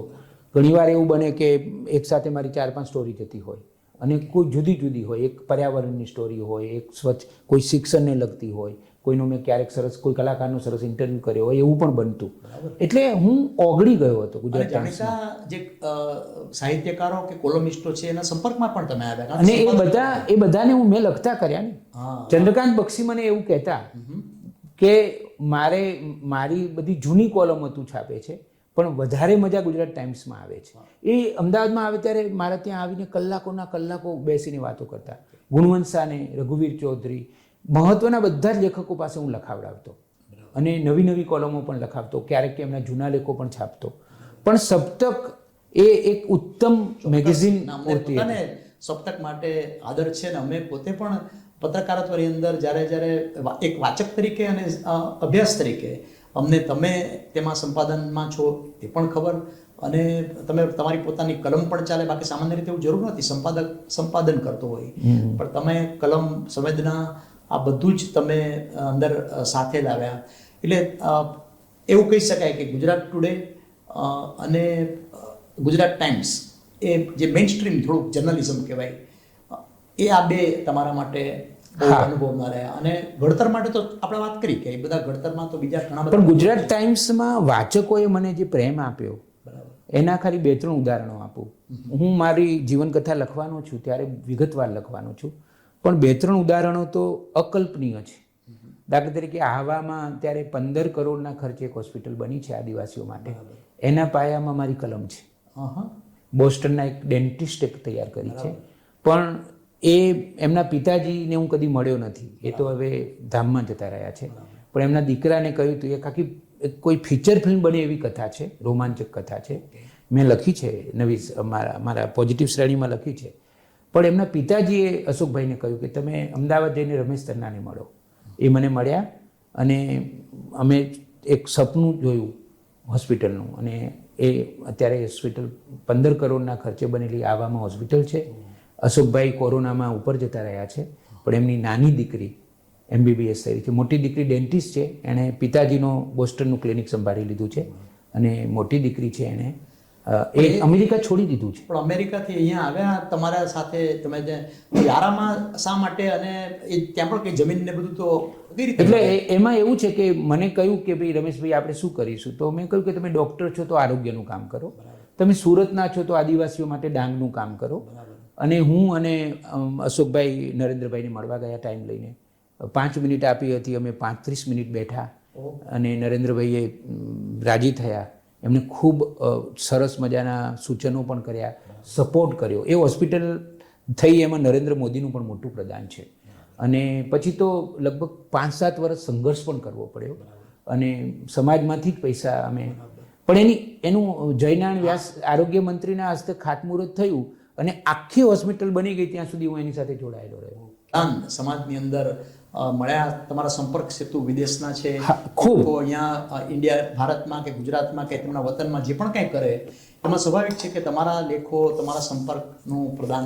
એ વખતે જે ગુજરાતમાં નવી યુનિવર્સિટીઓ થતી હતી ને, એ ગણપતિ યુનિવર્સિટી હોય કે બીજા મોટા મોટા શૈક્ષણિક સંકુલો થતા હતા, તો એની બધી જ સરસ રીતે માહિતી મેં અમેરિકાના મારા વાચકોને સરસ રીતે નિયમિત રીતે લખીને પૂરી પાડી, અને એ બધા જ ગુજરાતીઓને મેં શિક્ષણ સાથે જોડવામાં મને સફળતા મળી. Very good.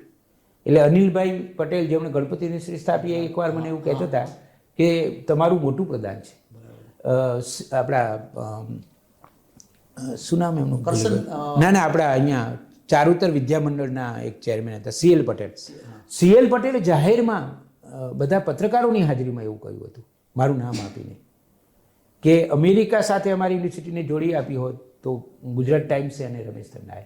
એ ઉપરાંત સેવાકીય સંસ્થાઓની વાત કરું તો નાની સંસ્થાઓને પણ મેં જોડી આપી, કે એક નાનકડા ગામમાં કોઈ સંસ્થા કામ કરતી હોય. મને યાદ આવે છે શિકાગોથી એક મારા વાચક મને મળવા આવેલા, અને એમણે મને કોમ્પ્લિમેન્ટ્સ આપ્યા કે તમે અમારી દિશા બદલી નાખી.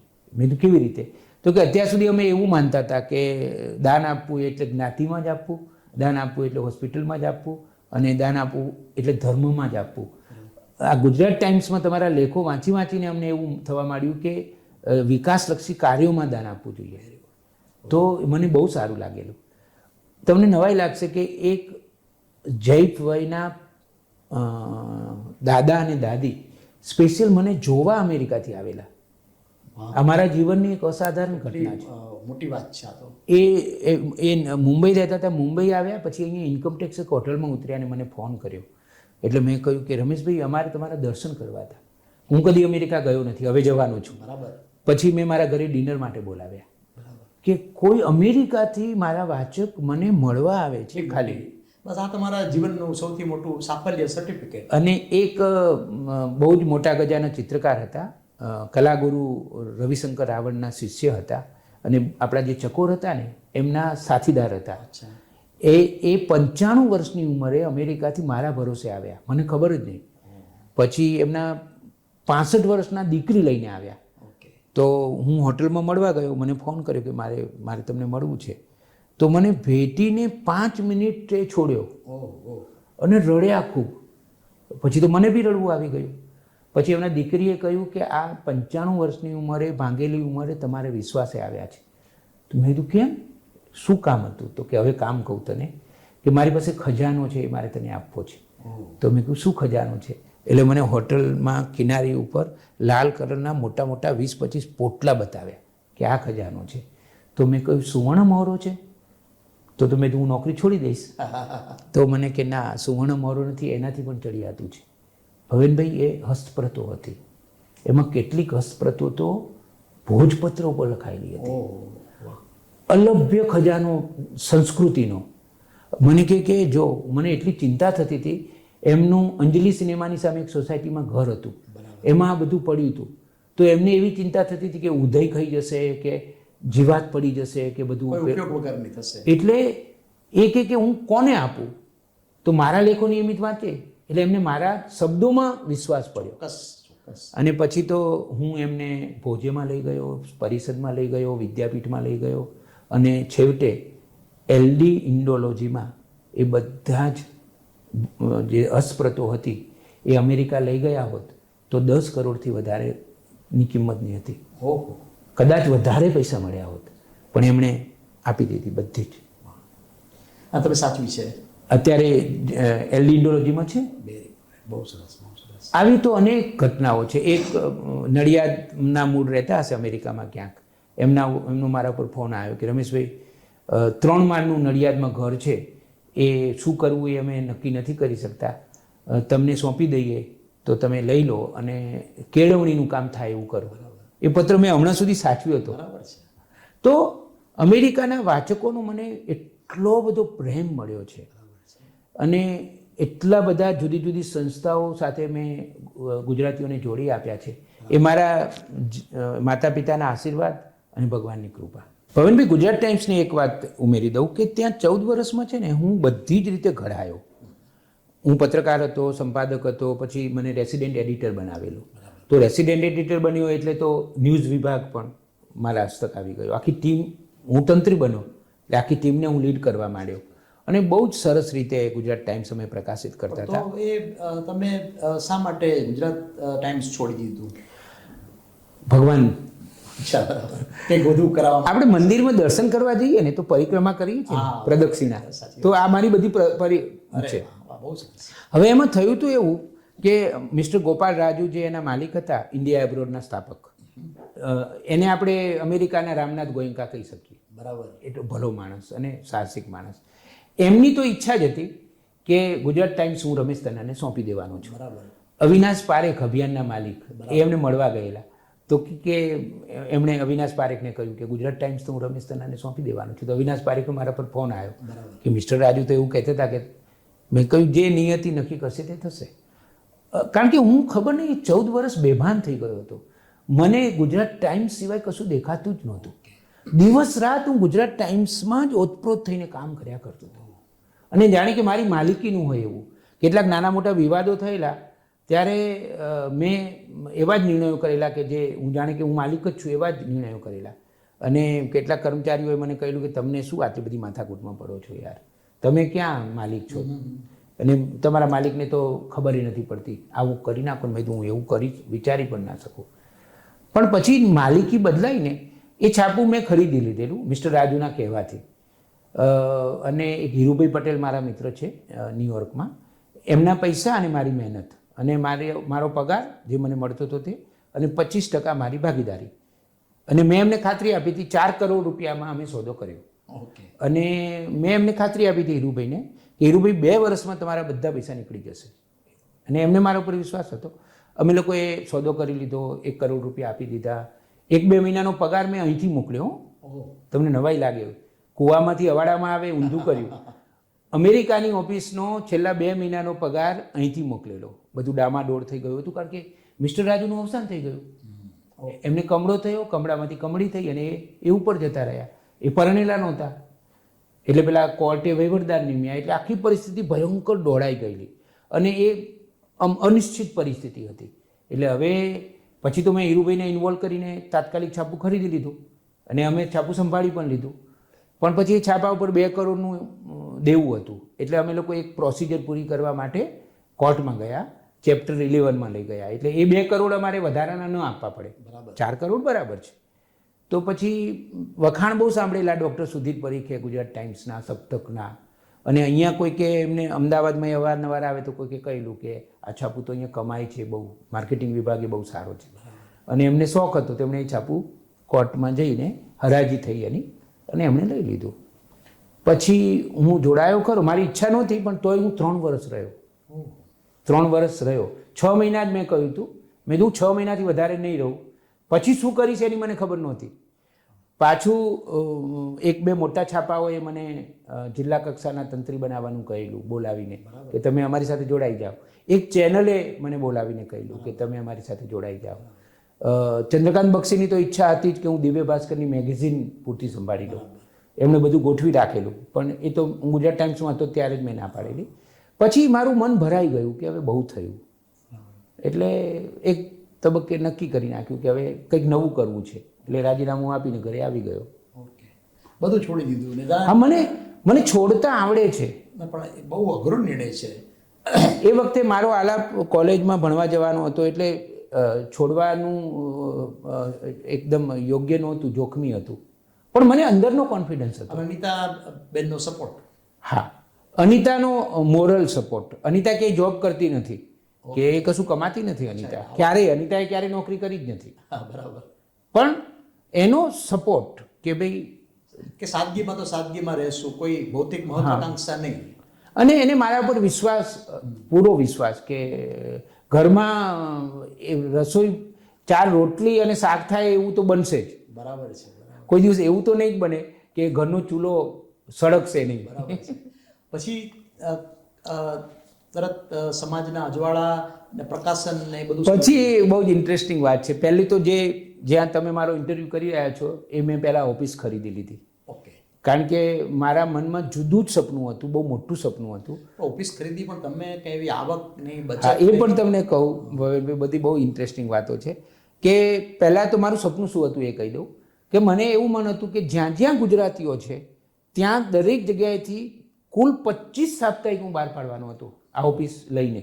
બરાબર. એટલે અમેરિકામાંથી 7 જગ્યાએથી, કેનેડામાંથી 4 જગ્યાએથી, આફ્રિકામાંથી 3 જગ્યાએથી, ઓસ્ટ્રેલિયામાંથી 4 જગ્યાએથી, લંડનમાં ત્યાંથી, એમ 25 સાપ્તાહિક હું એકસાથે બહાર પાડવાનો હતો. એમાં ખાલી 8 જ પાના બદલવાના લોકલ, બીજું બધું સપ્તક જેવી પૂર્તિ અને ન્યૂઝ આખા વિશ્વના, ભારતના, ગુજરાતના, જે હું 14 વર્ષ કરીને આવ્યો હતો, જે મારા માટે એકદમ સરળ વાત હતી, એ હું આરામથી કરી શકું એમ હતો.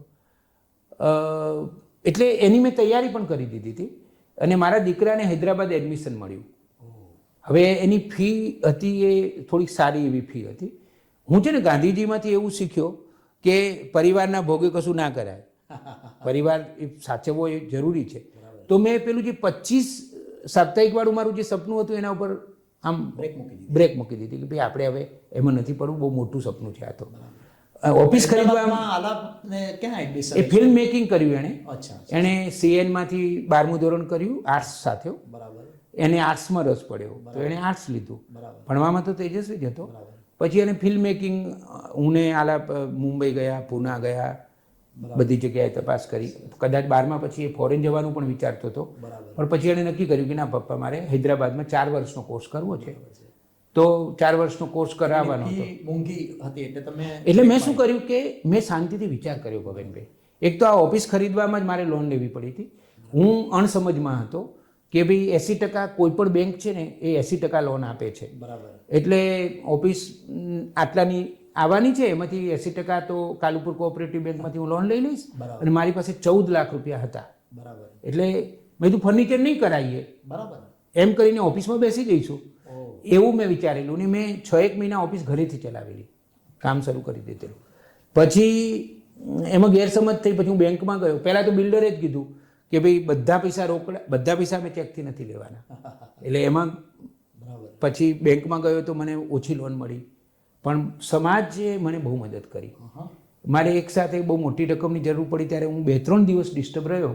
પછી મેં કેટલીક વ્યક્તિઓને આઈડેન્ટિફાઈ કરીને એક સરસ પત્ર લખ્યો કે તમે મને ઓળખો છો, મારા કામને જાણો છો, હું અત્યારે ધર્મ સંકટમાં મુકાઈ ગયો છું, મેં ઓફિસ ખરીદી લીધી છે, પણ મારે આટલા પૈસાની જરૂર પડી છે, તમે મને પૈસા કાં ઉછીના આપો 1 વર્ષ માટે, ને કાં વ્યાજે આપો.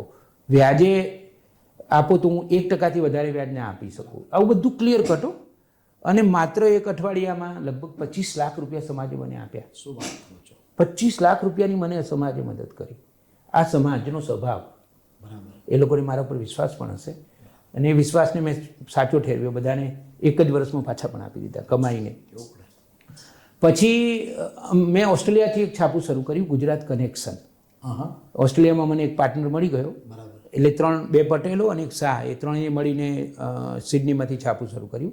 એ આખું છાપું આ ઓફિસમાં તૈયાર થતું હતું અને ખૂબ સુંદર, એટલું સુંદર હું તૈયાર કરતો હતો કારણ કે મારો અનુભવ હતો. અને એની જે મેગેઝિન સેક્શન હતું એનું મેં નામ રાખ્યું હતું સંસ્કૃતિ. પહેલામાં સપ્તક હતું, અહીંયા સંસ્કૃતિ. પણ એ લોકો ત્યાં માર્કેટિંગને બધું ન ગોઠવી શક્યા અને કોઈને કોઈ કારણથી એ બહુ ના ચાલ્યું. 1 વર્ષ ચાલ્યું, પછી એને મેં બંધ કર્યું. અને એ દરમિયાન પોઝિટિવ જર્નલિઝમની એક નવી દિશા ભગવાને મને ખોલી આપી. બરાબર. પણ તમે કઈ રીતે આ બધો 1 વર્ષનું અમદાવાદ ગુજરાત કનેક્શનમાં પણ કંઈ થયું નહીં, ખાસ આવક કે નહીં, તો પછી નવો વિચાર પાછો કઈ? હવે જો એક પોઝિટિવનો તમને હું કહું કે પ્રકાશનમાં તમે પડી ગયા પત્રકાર. હા, મને છે ને ભગવાને મલ્ટી ટેલેન્ટ આપી છે. હું સારું ભણાવી શકું છું, પછી હું સારું દસ્તાવેજીકરણ કરી શકું છું. એટલે ઘણી બધી સંસ્થાઓમાં હું દસ્તાવેજીકરણ કરી આપતો હતો. બીજું એક બહુ જ સારું કામ થયું એ દિવસોમાં, એ હું તમને કહું કે અમને એક જીવન ચરિત્ર લખવાનું મળેલું વાડીલાલ કામદારનું, ઇન્દુકુમાર જાનીની મદદથી. એ અમારું એસાઇનમેન્ટ હતું. અમારે આખું જીવન ચરિત્ર લખી આપવાનું હતું અને એની એક રકમ અમને મળવાની હતી. બરાબર. આ એક નવી દિશા હતી અને અમને લખતા તો આવડતું હતું. બરાબર. તો આલાપ ભણ્યો ને 4 વર્ષ, એ દરમિયાન મેં અને અનિતાએ મળીને લગભગ 15 જીવન ચરિત્રો લખ્યા, ઉત્તમ. અને એ લોકો તમને કંઈક પેમેન્ટ આપે? અને એનું અમે શરૂઆતમાં 1 લાખથી કરેલી, જેમનું જીવન ચરિત્ર લખાય. હા, પણ એમાં શરત કે સમાજને કંઈ આપ્યું હોય એવી વ્યક્તિના જ. અમે લોકોએ ઉદ્યોગપતિઓના જીવન ચરિત્ર નથી લખ્યા. એવા બહુ જ મોટા ઓર્ડર અમે ના પાડી દીધી છે કે અમે નહીં કરીએ. જેને સમાજને કંઈ આપ્યું છે એવા લગભગ 15 ઉત્તમ જીવન ચરિત્રો અમે લખ્યા અને એમાંથી અમે ખૂબ સારું કમાયા. બહુ સરસ. કેટલો ઉમદા એક નવી દિશાનો વિચાર, એક નવી દિશા મળી ગઈ અને છતાંય પ્રદાન પાછું સમાજમાં. અને એ બધા જીવન ચરિત્રો વખણાયા છે. જેવા તેવા નથી લખ્યા, અમે ખૂબ સરસ મહેનત કરીને લખ્યા છે. એટલે તમને પછી એમ થયું કે વધુ હકારાત્મક? હા, એ હવે હકારાત્મક આખી જે પોઝિટિવ જર્નલિઝમ છે ને, એ મેં નામ આપ્યું હતું. આ જે કંપની સ્થાપી, મારી પ્રાઇવેટ લિમિટેડ કંપની છે, તો રા પોઝિટિવ મીડિયા પ્રાઇવેટ લિમિટેડ. રા એટલે RAA, રા એટલે RAA, રમેશ અનિતા આલાપ. અને રાનો અર્થ થાય છે સૂર્ય ગ્રીક સંસ્કૃતિમાં. અને હમણાં હું ભુજ એક મ્યુઝિયમ જોવા ગયો, ત્યાં મને ખબર પડી કે રા એટલે સુપ્રીમ. બરાબર. જે સુપ્રીમ છે, જે સત્તા, એનો અર્થ રા થાય છે. એટલે મને તો ખબર નહોતી, મેં તો નામ જુદી રીતે આપ્યું હતું. પછી પોઝિટિવ જર્નલિઝમ જ કરવું એવું મારા અચેતન મનમાં તો ચાલતું હતું જ. અને એક બાળકોની શિબિરમાં અમે લોકો ડાંગ ગયા, એમાં સુબીર નામનું ગામ છે, ત્યાં ભજન કીર્તન હતા અને અમે ગયા ત્યારે મને એક અનુભવ થયો કે મારે બોર ધરાવાતા સબરી માતાને, તો કોઈ પૈસા લેનારું નહોતું. તો મેં તપાસ કરી તો કે ત્યાં સ્લેટમાં લખેલું હતું કે 10 રૂપિયા જાતે મૂકી દો અને પછી તમે જાતે જ લઈ લો. તો મને ભવનભાઈ બહુ સારું લાગ્યું. આ સાચું મંદિર, આ પ્રામાણિકતા. અહીંયા અવિશ્વાસ નથી. બરાબર. કે તમે જાતે પૈસા મૂકીને મંદિર, આને સાચું મંદિર તો આને જ કહેવાય. તો મેં ફેસબુક ઉપર લખ્યું અને મારાથી લખાઈ ગયું આજની પોઝિટિવ સ્ટોરી. અને પછી એક નવો સિલસિલો શરૂ થયો સોશિયલ મીડિયામાં. હું સમાજમાં ફરતો જ ગયો અને બધી જ પોઝિટિવ સ્ટોરીઓ શોધતો જ ગયો અને લખતો ગયો અને લોકોને ખૂબ ગમતી ગઈ. મને ખ્યાલ છે ને, અમે પોતે પણ દરેક એપિસોડનો ઇંતજાર કરીએ. પછી તમે એનું પ્રકાશન કર્યું. પછી લોકોએ કહ્યું કે આનું કરવું જોઈએ. મેં પહેલી પોઝિટિવ સ્ટોરી લખી 2014માં અને મારું પહેલું પુસ્તક આવ્યું 2019માં. 14, 15, 16, 17, 18, 19, 4.5 વર્ષ સુધી મેં રાહ જોઈ. અને પછી પહેલું પુસ્તક સમાજનું અજવાળું, બરાબર, પોઝિટિવ સ્ટોરીઝ, સમાજનું અજવાળું, એવું નામથી મારું પહેલું પુસ્તક આવ્યું. અને એમાં ફેસબુકની પોસ્ટ જ આખી આવે કે ના થોડું વિસ્તૃત? ના, હું મઠારું દરેક સ્ટોરી, એને સંવર્ધિત કરવું, એને સરસ આ તો રીતે સંપર્ક કરીને બધું જાણો. સંપર્ક કરીને ફોન કરીને પૂછું. બરાબર. દાખલા તરીકે મેં તમારા વિશે લખ્યું હોય તો પછી થોડા એનામાં તો 2-3 ફકરા હોય પણ થોડું આમાં વિસ્તૃત લખો. ના મેં પોઝિટિવ સ્ટોરીઓ તો બહુ લાંબી લાંબી લખી છે હો. લોકોને બહુ નવાઈ લાગતી બરાબર. કે ભાઈ આટલું બધું લોકો, અને મારા ઘરમાં જ મારો વિરોધ થતો. હું રોજ એક પોઝિટિવ સ્ટોરી મૂકું તો મારો દીકરો અને મારી જીવનસાથી કહે કે તમે આવું ના મૂકો. ને મેં કહ્યું જો હું ખેડૂત છું, બી વાવી દઉં છું, તો આ મારા બીજ છે, હું વાવી દઉં છું. બરાબર. અને મને આ શબ્દ સત્વશીલ શબ્દ છે, બહુ સરસ. એ મને શ્રદ્ધા છે કે કોઈકને ને કોઈકને અસર કરશે. અને મને જે અનુભવો થયા છે, અકલ્પનીય અનુભવો થયા. પછી તમે પ્રકાશક તરીકે પણ મને ખબર છે કેટલું અઘરું છે, પણ પછી વેચવાનું વિતરણ કઈ રીતે હા, થાય? હવે એ પણ તમને કહું કે આમ તો નવભારત સાહિત્ય મંદિરવાળા રોનકનો પહેલો ફોન આવ્યો કે તમારી પોઝિટિવ સ્ટોરીઓનું પુસ્તક અમે જ કરીશું. એક મારા મિત્ર છે ડિવાઇન પ્રકાશકવાળા અમૃતભાઈ ચૌધરી, એ ફોન કે પર કે આ તમારું પોઝિટિવ સ્ટોરીઓ સારી ચાલે છે રમેશભાઈ. અને આર શેઠવાળા ચિંતન શેઠ તો મારો પરમ મિત્ર, એનો નાનો ભાઈ રત્નરાજ શેઠ, એ સોશિયલ મીડિયામાં ખૂબ માને, એણે પણ કીધું. એટલે મોટાભાગના પ્રકાશકો તો તૈયાર જ હતા. પણ પછી મેં શાંતિથી વિચાર કર્યો કે ભાઈ મને શું મળશે આમાં, અને અંદરનો કોન્ફિડન્સ હતો કે હું વેચી શકીશ, કારણ કે આખા ગુજરાતમાં મારું નામ થઈ ગયું છે. ચોક્કસ. એને કારણે મેં નક્કી કર્યું કે હું પોતે જ પ્રકાશક બનીશ, વિતરણના હક કોઈક બીજાને આપીશ. પછી મેં વિતરણના હક ગુર્જરને આપ્યા. બરાબર. અને બહુ નિખાલસતાથી ચર્ચા કરી કે તમારું નામ ગુર્જર વિક્રેતા તરીકે જ લખવાનું છું. અને બધું જ નવું નવું કર્યું. એના ઉદ્ઘાટનો સવારના પહોરમાં કર્યા, બગીચામાં કર્યા. સવારે 7 વાગે હું ઉદ્ઘાટન કરું. બરાબર. કાર્યક્રમના અધ્યક્ષ હંમેશા સૂરજ ભગવાન જ હોય, સૂર્યનારાયણ હોય. કાર્યક્રમના મહેમાનો હંમેશા વૃક્ષો જ હોય. કાર્યક્રમના અતિથિ વિશેષ હંમેશા પક્ષીઓ જ હોય. સવારમાં 7 વાગે હું ઉદ્ઘાટન કરું, અને છતાં 250, 300, 400, 500 લોકો આવે. પણ આ પુસ્તક પછી કેટલા થયા? કુલ 10 થયા. સમાજના હું નરેન્દ્ર મોદીમાંથી એક વાત શીખ્યો છું, ડેડલાઇન. પેલું નામ સમાજના અજવાળા, પછી ના, પછી જુઓ કે પહેલાં તો મેં સંકલ્પ કર્યો કે 2019માં મારું પહેલું પુસ્તક આવ્યું, 5 વર્ષમાં 10 પુસ્તકો કરીશ. ઓકે. આ સંકલ્પ બરાબર. પાક્કો. ઓકે. અને નરેન્દ્રભાઈમાંથી હું શીખ્યો કે ગો વિથ ડેડલાઇન, ડેડલાઇન સાથે જ ચાલો. એટલે મારી ડેડલાઇન થઈ ગઈ. પછી એક પુસ્તકો હું પ્રકાશિત કરતો જ ગયો. સમાજનું અજવાળું, સમાજની સુગંધ, સમાજની સંવેદના, સમાજની કરુણા, સમાજની નિસ્બત, સમાજની સુંદરતા, સમાજની સારપ, સમાજની મિત્રતા, સમાજની શ્રદ્ધા અને સમાજનો છાંયડો. ક્યાં વાત હે, ક્યાં વાત હે. પણ આ બધા પછી વેચાયા, તમારે ખૂબ કાગળ વેચાયા. ખરીદવાના અને બધું, કેટલી માથાકૂટ હોય આમાં. અરે પણ હું તો અંદરની શ્રદ્ધા મારી હતી ને, વેચાતા જ ગયા. કાગળ પણ તમે ખરીદો? બિલકુલ. હું જ તમને નવાઈ લાગે એવી વાત કહું, જરા રમૂજી વાત છે કે જ્યારે મારું 10મું પુસ્તક આવ્યું ને ત્યારે પછી મેં સેટ કરવાનું નક્કી કર્યું. ત્યાં સુધી છૂટક વેચાતા હતા. બરાબર. 20,000 કોપી તો વેચાઈ ગઈ હતી છૂટક. બરાબર. પણ મને એવું થયું કે હું 5,000 સેટ કરું, 5500 સેટ કરું. એટલે મારે છે ને 75,000નો આંકડો પકડવો હતો. 20,000 વેચાઈ હતી, મેં બીજી 55,000 વેચ્યું તો 75 પહોંચું, એવું મેં નક્કી કરેલું. તો મેં જ્યારે ઓર્ડર આપ્યો, કંઈક 20-22 લાખનો કાગળ એક સાથે જ મેં ખરીદ્યો. હું ચેક આપતો હતો ત્યારે જે મુદ્રક હતા મારા બિપિનભાઈ શાહ, સર્વોદય ઓફસેટમાં મેં છાપેલું, એ પોતે બહુ જ દુઃખી થઈ ગયેલા. અને મને કે રમેશભાઈ 500 પુસ્તકો નથી વેચાતા, તમે 55,000 કેવી રીતે વેચશો? હવે મારો જવાબ સાંભળો, જે મેં બિપિનભાઈને આપ્યો હતો. મેં તું બિપિનભાઈ, મેં સમાજમાંથી જો આટલી બધી પોઝિટિવિટી ભેગી કરી હોય, શ્રદ્ધા, તો મારા પોતાનામાં એટલી પોઝિટિવિટી ના આવે? ક્યાં વાત હે, બહુ સરસ. મને મારી આ પોઝિટિવ સ્ટોરીઓ પર વિશ્વાસ છે. અને હું તમને કહું, આજની તારીખમાં એ 55,000 પુસ્તકો વેચાઈ ગયા છે. વેચાઈ ગયા છે. કોઈ પેમેન્ટ કરવાની કટોકટી હોય એવું બન્યું છે? ક્યારે એવું બન્યું જ આગળમાં નથી. કે કોઈ દિવસ નહીં. અમારો એક બીજો સ્વભાવ છે, હું બધું એડવાન્સમાં પૈસા આપીને જ કામ કરું છું. કોઈ દિવસ મેં કોઈના પૈસા હું બાકી રાખતો જ નથી. પહેલા હું પૈસા આપી જ દઉં, પછી જ કામ કરું. તમે બધું કર્યું એ દરમિયાન તો મને કે કોરોના કાળ પણ હશે ને? કોરોના કાળમાં હું થોડોક ડિસ્ટર્બ થયો હતો, પણ એમાંય ભગવાને મને મદદ કરી હતી. જે અશોકભાઈની મેં વાત કરી ને, કે જેમણે આહવામાં હોસ્પિટલ કરી છે, સરપ્રાઇઝલી એમણે એક સાથે 1,000 પુસ્તકો ખરીદ્યા, જેમાં એમની પણ પોઝિટિવ સ્ટોરી હતી. મારા માટે એ, કારણ કે ભવેનભાઈ, તમને બીજી આધ્યાત્મિક વાત કરું કે મેં સમાજની સુગંધ પુસ્તક, મારું બીજું પુસ્તક હતું, અને ખબર નહીં મને કોણે નિર્ણય લેવડાયો, મેં 5,000 પ્રત છાપી હતી. મને આજે પણ નવાઈ લાગે છે કે વધુમાં વધુ મારે 3,000 છાપવાની જરૂર હતી. પણ ભગવાનને ખબર હતી કે કોરોના આવવાનું છે. બરાબર છે. એ વખતે તું નહીં છપાવી શકે.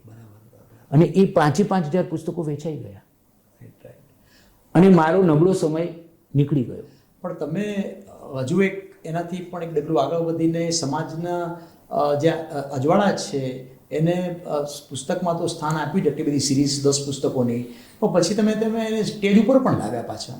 હા, તો આ પાછો વિચાર એક એટલે આ છે ને, તમે જુઓ કે આ ખબર નથી મારી એક, હું કોમર્શિયલ માણસ નથી, મારી કોઈ સ્ટ્રેટેજી હોતી નથી, મારું કોઈ માર્કેટિંગ સ્ટ્રેટેજી હોતી નથી. મારી નિસ્બત છે સમાજ માટેની, સંવેદના છે મારી સમાજ માટેની, બીજું કશું જ મારું હોતું નથી. એક તો મેં મોટાભાગના પુસ્તકો મેં બગીચામાં કર્યા, સવારમાં કર્યા, અને વિશેષ રીતે કર્યા.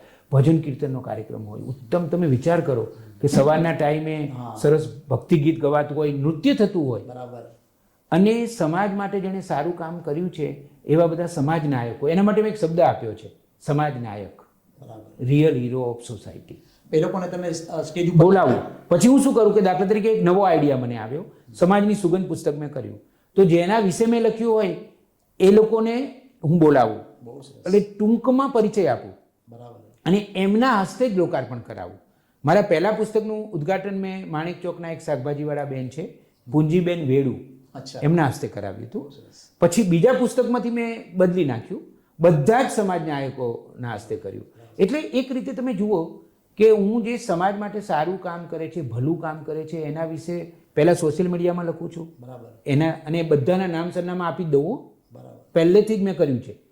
તમારા વિશે હું લખું ને તો તમારો કોન્ટેક્ટ નંબર આપી જ દઉં, એટલે સીધે સીધું કોઈ કોન્ટેક્ટ કરી શકે. તમે શુભેચ્છા બર્થડેનો વિશે લખો છો તો પણ આપી દઉં, એટલે બધા લોકો શુભેચ્છા પાઠવે, આપી જ દે, સદભાવ જાગે બધાને, બધા માટે, અને કોમ્યુનિકેશન તરત કરી શકાય. પણ વચ્ચે તમે મને એક આમંત્રણ આપ્યું હતું, એમાં રમેશભાઈ કંઈક વિદેશના જે કેટલાક ભારતીયો કે ગુજરાતીઓ છે એમનું તમે સન્માન કર્યું કંઈક. હા, હવે જુઓ, આની વાત પૂરી કરીને એ પણ હું તમને કહી દઉં કે એને કારણે શું થયું કે સમાજમાં જે ખૂણે ખૂણે સારું કામ કરી રહ્યા છે એવા લોકોને મેં મંચ આપ્યું.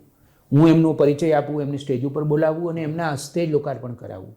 તો સમાજ સેવકોને એક પ્રતિષ્ઠા મળે, એક વિદેશમાં વસતા ગુજરાતીઓ અહીંયા. હા, હવે એની વાત કરું. અમેરિકામાં હું હતો, અમેરિકાના છાપામાં, ગુજરાત ટાઈમ્સમાં 1999થી. ત્યારથી જ મારો સ્વભાવ છે સમાજનો, હું લોકો સાથે સીધો જોડાઈ જાઉં છું. તો ઘણા બધા લોકોને હું એમને મદદ કરતો. કોઈનો દાખલા તરીકે ગેસના બાટલાનો પ્રશ્ન હોય NRIનો, તો હું એના ઘરે જઉં અને એનું કનેક્શન રિન્યૂ કરાવી આપું. કોઈનો બીજો કોઈ સવાલ હોય, એ મારી ટેવ જ. અને બધા પ્રેમથી મને કામ સોંપે. મેં કેટલાય લોકોના પુસ્તકોનું પ્રકાશન કરાવી આપ્યું છે. આપણા કાર્ટુનિસ્ટ છે, અદ્ભુત કાર્ટુનિસ્ટ છે મહેન્દ્રભાઈ શાહ, તો એમના પુસ્તકનું લોકાર્પણ, પુસ્તકનું પ્રકાશન ગુર્જર જોડે મેં રહીને જ કરાવી આપ્યું છે. આવા તો કેટલાય લેખકોનું. તો એ મારો સ્વભાવ હતો.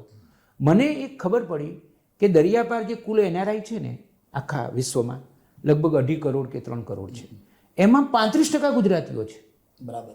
195 દેશો છે, એમાંથી 129 દેશોમાં ગુજરાતીઓ છે, અને મોટી સંખ્યામાં છે, અને પ્રભુત્વ ધરાવનારા છે. પણ એમને ગુજરાત સાથે જોડતી કોઈ કડી નથી, મજબૂત કડી નથી. એટલે એ કડી ઊભી કરવા માટે મેં એક સંસ્થા કરી છે, એનું નામ છે global Gujarati federation. Global Gujarati federation, વૈશ્વિક ગુજરાતી સંગઠન. 2014થી હું ખૂબ જ સાતત્ય સાથે કામ કરી રહ્યો છું. બહુ સરસ. એ લોકો અમદાવાદ બધાને તમે આમંત્રણ આપો? કેટલી પ્રવૃત્તિઓ હું કરું છું. હું નિયમિત રીતે જુદા જુદા કાર્યક્રમો કરું છું. પહેલી વાત તો એ કે એ લોકોનો વાંસો થાબડવાની આપણને ટેવ નથી. તો અત્યાર સુધી મેં દુનિયાના જુદા જુદા દેશોમાંથી 110થી પણ વધારે લોકોને સેલ્યુટ ઇન્ડિયા NRI એવોર્ડ આપ્યો છે. Very good. જે લોકોએ જુદા જુદા ક્ષેત્રોમાં પ્રદાન કર્યું હોય, ગુજરાત સાથે જોડાયેલા રહ્યા હોય, એવા જેવા તેવા લોકોને અમે નથી આપતા. અને બીજી પણ અનેક પ્રવૃત્તિઓ કરી છે, સાંસ્કૃતિક, સાહિત્યિક. બીજું તમારી ફેસબુકની ઘણી પોસ્ટ એવી હોય છે કે તમે તમારા ઘેરથી અહીંયા કાર્યાલય આવતા હો સવારના, અને રસ્તામાં સવારનું જે જનજીવન હોય એમાં જે કેટલાક શ્રમજીવી છે અથવા પોતાના સ્વબળેથી આગળ આવનાર, સંઘર્ષ કરનારા છે, બાળકો છે, વિદ્યાર્થીઓ, સ્કૂલની અંદર ગરીબ જતા હોય વિદ્યાર્થીઓ, આ બધાની તસવીર સાથે તમે તમારું નિરીક્ષણ કરીને સરસ મજાની પોસ્ટ મૂકો છો. એક વખત પોસ્ટ મેં તમારી એવી પણ જોઈ હતી કે તમે બાળકોને સ્કૂલમાં શાળામાં આવો છો, તો આ બધું પાછું થોડુંક એટલે મને છે ને જીવનને માણવું ગમે છે. પહેલી વાત તો એ કે માધ્યમો બહુ શક્તિશાળી છે, માધ્યમોમાં વૈવિધ્ય વધી રહ્યું છે, સોશિયલ મીડિયા આવી ગયું છે, AI આવી ગયું છે બધું. પણ મારી એક ફરિયાદ એવી છે કે મોટાભાગે માધ્યમો એટલે રાજકારણ, ક્રાઇમ, અને મનોરંજન, આટલામાંથી માધ્યમો પૂરા થઈ જાય છે. હવે જે બહુ મોટો જથ્થો છે સેવા વસ્તીનો, ગરીબ લોકોનો, શ્રમજીવીઓનો અને મધ્યમ વર્ગનો, એની તો કોઈ વાત માધ્યમોમાં આવતી જ નથી. તો હું સમાજનો માણસ છું, તો હું ચાલતો, મેં એક પ્રયોગ કર્યો કે હું મારા ઘરેથી ઓફિસે ચાલતો આવું 3 વર્ષ. આજે પણ હું ચાલતો આવ્યો છું, ગઈકાલે પણ હું ચાલતો આવ્યો હતો. મને ચાલતા આવવાનું ખૂબ ગમે છે. તો એક તો ચાલવાના ઘણા બધા ફાયદાઓ છે. એક તો પેલો ગરીબ માણસ ચાલે છે ને એની સાથે હું ચાલું છું તો એના હૃદયનો લય અને મારા હૃદયનો લય એક થાય છે, અને મારે એ કરવો છે. પહેલી વાત આ. બીજી વાત એ કે હું એમના જેવો છું. અને સંવેદના સાથે નિરીક્ષણ છે તમારી. અને નિરીક્ષણ તો મારું એટલું ભગવાનની કૃપાથી સારું છે કે મને પોઝિટિવ સ્ટોરી તરત જ મળી જ જાય. રમતા રમતા મને દરરોજ એક પોઝિટિવ સ્ટોરી મળે છે. તમારી દ્રષ્ટિ પોઝિટિવ છે એટલે તમને પોઝિટિવ દેખાય જ. મને તરત ખબર પડી જાય. હું કોઈક જગ્યાએ ગયો ને તો મને તરત આ પોઝિટિવ વાત છે, આને પોઝિટિવ સ્ટોરી કહેવાય. લોકોને બહુ તકલીફ થાય છે અને લોકોને ન દેખાતી હોય એમાં મને પોઝિટિવ સ્ટોરી દેખાય. કેવા પણ જાઓ છો. હા, હવે બીજી એક વાત કરું કે મેં મારી જે પોઝિટિવ સ્ટોરીઓ લખી અત્યાર સુધી 600 તો પુસ્તકોમાં આવી છે. બીજી કુલ 1000 લખાઈ છે મારાથી. ઓકે, એમાં નાના લોકો વિશે મેં ખૂબ લખ્યું છે. બીજું મને છે ને સેવા વસ્તીના બાળકો બહુ ગમે છે, અને મને બાળકો ખૂબ ગમે છે. હું ઇવન રિપોર્ટિંગ કરવા ક્યાંય પણ જાઉં છું ને, ગામડામાં ક્યારેક કે નગરમાં, તો તમને નવાઈ લાગશે કે હું સ્કૂલમાં અચૂક જાઉં અને આચાર્યને વિનંતી કરું કે 1 કલાક માટે તમારા બાળકો મને આપો. હું ઉજ્જૈન, અને હું મારી જીવનસાથી સાથે ગઈ દિવાળીમાં ઉજ્જૈન ગયા હતા. તો ઉજ્જૈનમાં હું સવારમાં ચાલવા નીકળ્યો, ત્યાં આપણા જેવું નથી, ત્યાં વેકેશન નથી હોતું દિવાળીના દિવસોમાં, બીજી ક્યારેક હોય છે. તો કાલિદાસની એક પરિસર હતું, કાલિદાસનું. તો ત્યાં નાના નાના બાલ મંદિર હતા. તો મેં આચાર્યજીને વિનંતી કરી કે મને બાળકો બહુ ગમે છે, મારે થોડા ગીતો ગવડાવવા છે ઉજ્જૈનમાં. તો એમને તરત હા પાડી. તો રમેશ પારેખનું જે ગીત છે, એકડો તો સાવ સડેકડો, મેં એનું તાત્કાલિક હિન્દી કર્યું અને બાળકોને હિન્દી વર્ઝનમાં અભિનય સાથે ગવડાવ્યું. એટલે મને બાળકો બહુ ગમે છે. મારી ઉર્જા જે છે ને એ શ્રમજીવી બાળકોમાંથી આવે છે. હું નિયમિત રીતે શ્રમજીવીના જે માનવ સાધના નામની એક સંસ્થા છે, એના 10 કેન્દ્રો છે, એમાં હું નિયમિત બાળકોને ભણાવવા જાઉં છું. પછી હમણાંથી RSSએ અત્યાર સુધી અમદાવાદમાં 84 જ્ઞાન મંદિરો કર્યા છે. એના બે જ્ઞાન મંદિરોના ઉદ્ઘાટન તો એમણે મારી જોડે કરાવડાવ્યા છે. તો એના શિક્ષકોને તાલીમ આપું છું કે વાર્તા કેવી રીતે કહેવી. બહુ સરસ. પણ બાળક એ મારા માટે બહુ મહત્વની વાત છે, અને હું બાળકોને ખૂબ સમય આપું છું. અને હવે રમેશ તન્ના વૈચારિક રીતે કેવા છે અને રમેશ તન્ના ભવિષ્યમાં શું કરવા માંગે છે તેનો જરા આપણે સમય ઓછો છે એ પ્રમાણે પણ સમાપ્ત કરો તમે. મને એવું લાગે છે કે ભારત એક સમૃદ્ધ દેશ છે. સોર્સ અને રિસોર્સ ભારત પાસે, ગુજરાત પાસે ઘણા બધા છે, પણ થોડીક સમજણ સાથે અને થોડી નિસ્બત સાથે, નિસ્બત ખોવાઈ ગઈ શબ્દ બહુ સારો. નિસ્બત ખોવાઈ ગઈ છે, કન્સર્ન ખોવાઈ ગઈ છે. મને એવું લાગે છે કે નાગરિકોએ લોકશક્તિ, મહાજન શક્તિ જે એક જમાનામાં હતી, એને થોડીક બહાર આવવાની જરૂર છે. લોકો વધારે પડતા સરકાર ઉપર આધારિત થઈ ગયા છે અને લોકો જાણે કે એકદમ અસહાય થઈ ગયા છે. એક ખાડો નાનકડો એના ઘરની આગળ પડે તો એ કશું કરી શકતા નથી. એની નજર સીધી ગાંધીનગર અથવા દિલ્હી તરફ જાય છે. તો મને એવું લાગે છે કે જે આ માહોલ છે, માહોલમાં સ્વસ્થ સમાજનું આપણે નિર્માણ કરવું હોય, સામેલગીરી, તો નાગરિક ઘડતર થાય અને સંવેદના વધે. આપણે ત્યાં શું થઈ ગયું છે કે ટેકનોલોજી અને સુખ સગવડ એટલી બધી વધી ગઈ છે કે આપણે પ્રેમ, સંવેદના, લોકો, સંબંધો, એની જે સમૃદ્ધિ છે ને સાચી સમૃદ્ધિ ચૂકી ગયા છીએ. સાચું જીવન આપણને હવે ચીજ વસ્તુઓમાં, મોબાઈલ ફોન, ઉપકરણો, એમાં જ આપણને બધું દેખાય છે. અને ખરેખર મારો હવે પછીનો પ્રયત્ન એવો છે કે હવે હું જે કામ કરું એ બધું જ એવું સિલેક્ટિવ કામ કરું. દાખલા તરીકે મેં આર્કવાઇઝ શરૂ કર્યું છે, તો જેમ વર્કિંગ જર્નલિસ્ટનું કર્યું એમ મારે ઉત્તમ શિક્ષકો, ઉત્તમ કલાકારો, ઉત્તમ ખેડૂતો એવું પણ નવી સવારના ઉપક્રમે મારે એવું મજબૂત કામ કરવું છે અને દરિયાપારના ગુજરાતીઓને નું દસ્તાવેજીકરણ કરવાનું બાકી રહી ગયું છે, કારણ કે ગુજરાતી મહાજાતિ નથી, વિશ્વ જાતિ છે. બરાબર. તો એનું દસ્તાવેજીકરણ તો થવું જ જોઈએ. એ નથી થયું તો એમાં પણ મારે થોડો સમય આપવો છે. મેં કામ શરૂ કરી દીધું છે. બહુ સરસ, બહુ સરસ. અને છેલ્લે હવે પછીનો જે મારો રોલ હશે, કદાચ માધ્યમો સાથે તો નવી સવાર છે કે એ બધા સાથે તો હું જોડાયેલો છું જ. અત્યાર સુધી મારા 42 પુસ્તકો થયા છે, જુદા જુદા પ્રકારના. એમાં વાસુદેવ મહેતાનું પત્રકારત્વનું પુસ્તક પણ છે, એમાં માતૃભાષાના 3 પુસ્તકો છે અને બીજા જુદા જુદા પુસ્તકો છે. પણ મારે એવું કરવું છે કે પ્રાથમિક શિક્ષણ અને પ્રાથમિક આરોગ્ય ગુજરાતનો 2035માં ભવેનભાઈ ગુજરાતને 75 વર્ષ થવાના છે. તો અત્યારે હું એવું વિચાર કરી રહ્યો છું કે નાગરિક શક્તિને સંગઠિત કરીને 2035 સુધીમાં ગુજરાતમાં પ્રાથમિક શિક્ષણ અને પ્રાથમિક આરોગ્ય એ મજબૂત થાય. પરમેશભાઈ, તમે જે આ બધું કામ કર્યું છે એ ઉપરથી જ કહી શકાય કે તમે માત્ર અંદરની તમારી જે સંસ્કાર અને સંવેદના છે એને જ આ માધ્યમથી આગળ વધારો છો. દેશ માટેની નિસ્બત છે, શ્રમજીવીની માટેની નિસ્બત છે, પણ સમાજે એની નોંધ લીધી છે, કેટલા એવોર્ડ મળ્યા હોય કે એવું કંઈ? હા, મને પત્રકારત્વનું કામ કરતો ગયો, વિકાસલક્ષી પત્રકારત્વ એ મારી પેલી રહી છે મુખ્ય. તો મારા કામની નોંધ હંમેશા લેવાય છે. હરીન્દ્ર દવે, સત્વશીલ કવિ, તો હરીન્દ્ર દવે સ્મૃતિ પારિતોષિક મને મોરારી બાપુના હસ્તે મળ્યું હતું મુંબઈમાં. પછી એક સાધનાનો બહુ મોટો એવોર્ડ છે, શ્રી રમણલાલ શાહ ગૌરવ સાધના ગૌરવ પુરસ્કાર. એ મને એ વખતના રાજ્યપાલ સાહેબ ઓપી કોહલીના હસ્તે મળ્યો હતો. પછી ગુજરાત પત્રકાર સંઘને 50 વર્ષ થયા ત્યારે તેમણે આખા ગુજરાતના 50 પત્રકારોને એવોર્ડ આપેલા. પછી મને ગમેલું, હું પણ માણસ છું એટલે, કે આપણા એક રજની વ્યાસનું એક પુસ્તક છે ગુજરાતનો સાંસ્કૃતિક ઇતિહાસ. એમાં જે પત્રકારત્વનું આખું પ્રકરણ છે એમાં એમણે મને પણ લીધેલો, મારો ફોટો મૂકીને મારા કામની નોંધ મૂકેલી. ત્યારે મને લાગેલું કે મારા કામની નોંધ લેવાય છે. પત્રકારત્વ માટે મને આવા ઘણા એવોર્ડ મળ્યા છે. ચરખાનો વિકાસલક્ષી પત્રકારત્વ એવોર્ડ તો બહુ પહેલાં મને ને અનિતાને સાથે મળી ગયો હતો.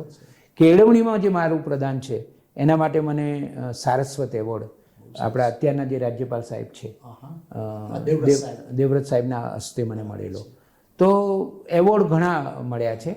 એવોર્ડ આમાં એવું છે, જો ભવેનભાઈ, કે હું હંમેશા એવું કહું છું કે આપણું હૃદય એવું હોવું જોઈએ કે આપણે માણસ છીએ એટલે આપણને ગમે આપણા કામની નોંધ લેવાય એટલે, પણ ન મળે તો ફરક ના પડે. બહુ સરસ, બહુ સરસ, બહુ સરસ. એટલી જાગૃતિ હોવી જોઈએ. ધારો કે તમને હું કહું કે આ બધા એવોર્ડ મને ન મળ્યા હોત તો કદાચ હું આ જ કરતો હોત. બહુ સાચી વાત તમારી, બહુ સાચી વાત છે. કારણ કે મારા હૃદયમાં આગ છે સમાજ માટે કંઈક કરવાની, તો હું આ જ કર્યા જ કરતો હોત. બરાબર છે. ખૂબ સરસ તમારી સાથે વાતો કરી. મેં મારી રીતે મારી કુતુલ મેં મારું સંતોષ્યું, પણ છતાંય છેલ્લે તમારે કંઈક તમારી રીતે કહેવાનું બાકી રહી ગયું હોય તો? મારે નવી પેઢીના જે પત્રકારો છે ને, ભવનભાઈ તમે જાણો છો એમ હું પત્રકારત્વનો શિક્ષક તો ઓલ ટાઈમ 2 વર્ષ તો ફૂલ ટાઈમ હતો. પછી પણ હું નિયમિત ભણાવવા જાઉં છું. આજે જ ગુજરાત યુનિવર્સિટીના પત્રકારત્વ વિભાગમાં હું ભણાવવા ગયો હતો. માધ્યમની ભાષા એના વિશે મેં ભણાવ્યું. તો ભવન્સ કોલેજ છે કે બધા જ્યારે મને પહેલાં તો હું બહુ જ જતો, ખૂબ ટાઈમ આપતો, પણ હવે એ સમય થોડો ઓછો આપું છું, પણ જઉં તો છું જ. મારે હજી નવી પેઢીના પત્રકારો છે ને ભવેનભાઈ, એમને ખાસ કહેવું છે કે તમે લોકોમાં રસ લો, સમાજમાં રસ લો. જો તમે લોકોમાં રસ નહીં લો તો તમે પત્રકારત્વ કેવી રીતે કરી શકો? ગ્લેમર ઉપર અને ટ્રમ્પની શું કરે છે એના ઉપર વધુ વિચાર કરતા હોય ને, અને 2-5 વિષયો ઉપર તમે કેન્દ્રિત ના થાઓ. તમે લોકો જો મોટો જથ્થો છે, કરોડો લોકો છે આપણા ભારતમાં, તો એ લોકો પાસે બેસો. હું હંમેશા પલાઠી વાળીને લોકો પાસે 1 મિનિટમાં બેસી જાઉં છું. અને ડિજિટલ માધ્યમમાં તો તમે ઉત્તમ ઉદાહરણ છો, કારણ કે અમે બધા તો પ્રિન્ટ મીડિયામાં છીએ વર્ષોથી, પણ ડિજિટલ મીડિયામાં તો તમે સ્વિચ ઓવર કર્યું પ્રિન્ટમાંથી.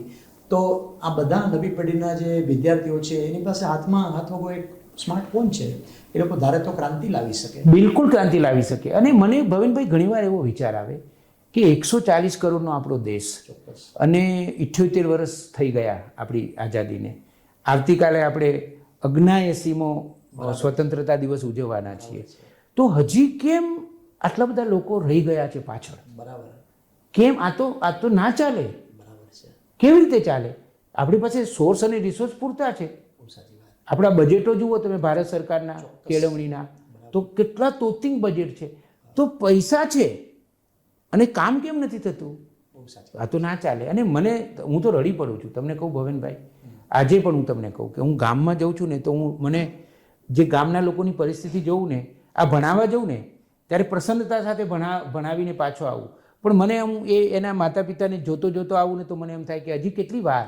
સાચી વાત છે. આ લોકોને આપણા જેવા ઘરમાં રહેતા કેટલી વાર લાગવાની છે? એ લોકો મુખ્ય પ્રવાહમાં ક્યારે આવશે? એ સાચી વાત. અને મને એવું લાગે છે કે સરકાર એ નહીં લાવી શકે. બરાબર છે. આપણે લાવી શકીશું. બીજા જે આગળ આવી ચૂક્યા છે, ચોક્કસ. આપણે બધા ભેગા મળીને કંઈક કરીશું. એમની આંગળી જ પકડવાની છે. એ 4 ડગલા પાછળ છે તો આપણે એક જ ડગલું પાછળ જવાનું છે. આપણી આંગળી આપવાની છે કે પકડ ભાઈ. એટલે એ 2 ડગલા આગળ આવશે. એટલે આપણા જેટલા તો ધારો કે નહીં આવી શકે, એને ન જ આવી શકે, પણ થોડા જ્યાં આવવા જોઈએ ત્યાં તો આવી જશે. ચોક્કસ. અને બહુ સરસ તમે અમને પણ પત્રકારના અમે બધા જે કર્મીઓ છીએ જુદા જુદા અખબારના કે ટીવી ચેનલ્સમાં, એમાં પણ રમેશભાઈ તન્ના માટે અમને બધાને ખૂબ પ્રેમ અને આદર રહ્યો છે. અને તેઓ જે કામ કરી રહ્યા છે તે કદાચ જે પ્રિન્ટ મીડિયામાં કે ચેનલની અંદર જે તે સંસ્થાનું જે પણ કાર્ય છે તેને સમર્પિત રહીને કરે છે, તેથી ઘણું કદાચ કરવા માંગે છે અને નથી કરી શકતા. પણ એ માટે અમારી પાસે રમેશભાઈ જેવી હિંમત પણ નથી, કદાચ ખુમારી પણ નથી. અમે તો આગળ અમારી રીતે વધીએ છીએ. જે પણ કોલમ મળી છે એમાં પ્રયત્ન કરીએ છીએ પત્રકારત્વમાં. પણ રમેશભાઈ જે કરે છે તે અતિ ઉદાહરણીય છે. અને મને એ ગમે છે કે તેમણે પ્રિન્ટની સાથે અથવા તો પ્રિન્ટની જગ્યાએ પણ કહી શકાય એ ડિજિટલ માધ્યમથી આ બધું કરે છે અને સાથે પ્રિન્ટમાં આપે છે. તો એ જે પુસ્તકો છે તો એ પ્રિન્ટ છે, પણ ડિજિટલ માધ્યમ ફેસબુક છે કે બીજી બધી મીડિયાની પોસ્ટ છે એના થકી એ નવી પેઢી સાથે પણ કનેક્ટ થાય છે. બાકી અત્યારે પ્રિન્ટ મીડિયાનો નાતો નવી પેઢી સાથે ઘણો ઓછો થઈ ગયો છે. તો નવી પેઢી સાથે પણ એ નાતો છે. અને છેલ્લી 1-2 મિનિટ હોય તો મને અત્યારે પાછો વિચાર આવ્યો કે નવી સવાર વિચાર નામ પાડવાનો કઈ રીતે આવ્યો? અચાનક જ. અચ્છા. મારું બધું જ સ્ટ્રેટેજી હોતી જ નથી. મારા ઘરનું નામ ગાતું ઘર છે, ભગવાને આપ્યું. બરાબર. નવી સવાર કદાચ ભગવાને જ મને આપ્યું. સવાર એટલે આશા, સવાર એટલે અંધારું જતું રહ્યું છે, સવાર એટલે નવી સ્ફૂર્તિ છે. અને હું એમ કહું છું કે સવાર તો રોજ પડે છે. ચલો આપણે બધા ભેગા થઈને નવી સવાર પાડીએ જે બધા માટે સવાર હોય. બહુ સરસ. ઘણીવાર સવાર પડે છે પણ બધા માટે સવાર નથી હોતી, એ રાત જ હોય છે. બરાબર છે. પણ એવી સવાર કે જે બધા માટે ખરેખર સવાર હોય.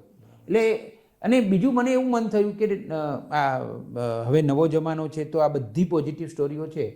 હવે મારું એવું કોઈ કોમર્શિયલ આયોજન જ નથી અને હું એમાં બીજા બધાથી પૈસા કમાયો છું અને કમાઈ રહ્યો છું એ હું નવી સવારમાં નાખી રહ્યો છું બહુ જ પ્રેમથી. બરાબર છે. કારણ કે એમાં મારી ગણતરી, આ મારા માટે કોમર્શિયલ વેન્ચર નથી. મારી જેટલી પોઝિટિવ સ્ટોરી છે એને ધીરે ધીરે હું કન્વર્ટ કરી રહ્યો છું ડિજિટલમાં. બહુ સરસ. અને ખાસી 650થી વધારે વિડીયો અમે બનાવી નાખ્યા છે અને હજી અમે નવી સવારને વધારે સરસ કરવાના છીએ. રમેશભાઈ, તમે હજી તો ઘણું બધું તમારે કરવાનું છે. તમારામાં જોમ છે, સંવેદના છે અને હજુ વય પણ ઘણા વર્ષો કામ કરવાનું છે. ટાર્ગેટ તમે 2035 સુધીનું બનાવ્યું છે, પણ અમે આગળ કરશું તો સમાજને ના, એટલે એ સમાજ માટે આમ મારી આધ્યાત્મિક સાધના પણ સતત ચાલુ હોય છે. બહુ સરસ. હું આત્મ ઉપાસના અને સમાજ સાથેની નિષ્ઠા, આ બંને મારું એક સાથે ચાલે છે. કારણ કે હું મૃત્યુ વિશે પણ ખૂબ સતત ચિંતન કરતો રહું છું, એના વિશે બોલતો પણ રહું છું. એટલે સમાજ સાથેનું મારું અને મારા આત્મા સાથેનું. મારે બીજી 2 છેલ્લે વાત કરવી છે. ભવેનભાઈ, તમે મારા પ્રિય લેખક છો. બરાબર. તમે કેટલા બધા વર્ષોથી નિયમિત રીતે ગુજરાત સમાચાર જેવા માતબર અખબારમાં રવિવાર અને બુધવારની પૂર્તિમાં કવર સ્ટોરી લખો છો અને તમારું આખું પત્રકારત્વ સમાજ ઉપયોગી. Thank you. સત્વશીલ વિષયો હોય, અત્યંત સાદી રજૂઆતો હોય, એમાં વિચારનો સાતત્યપૂર્વક આટલા બધા વર્ષ સુધી આ કામ કરવું એ તો પરાક્રમ જ છે.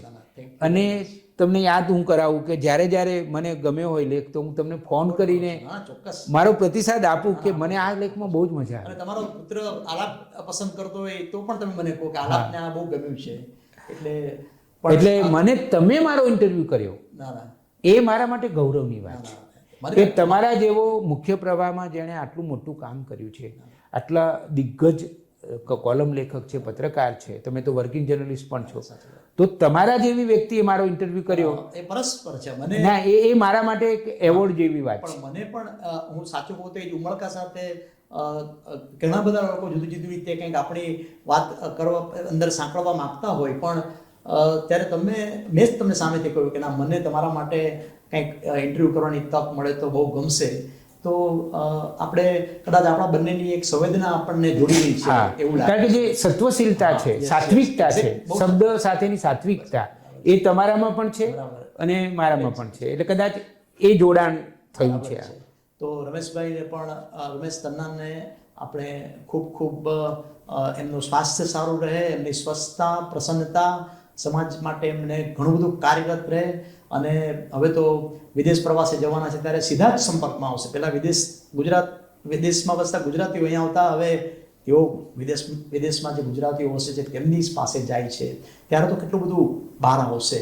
તો આવી જ આશા સાથે નવી સવારનો આજનો એપિસોડ વર્કિંગ જર્નલિસ્ટનો છે તે આપણે પૂરો કરીએ છીએ.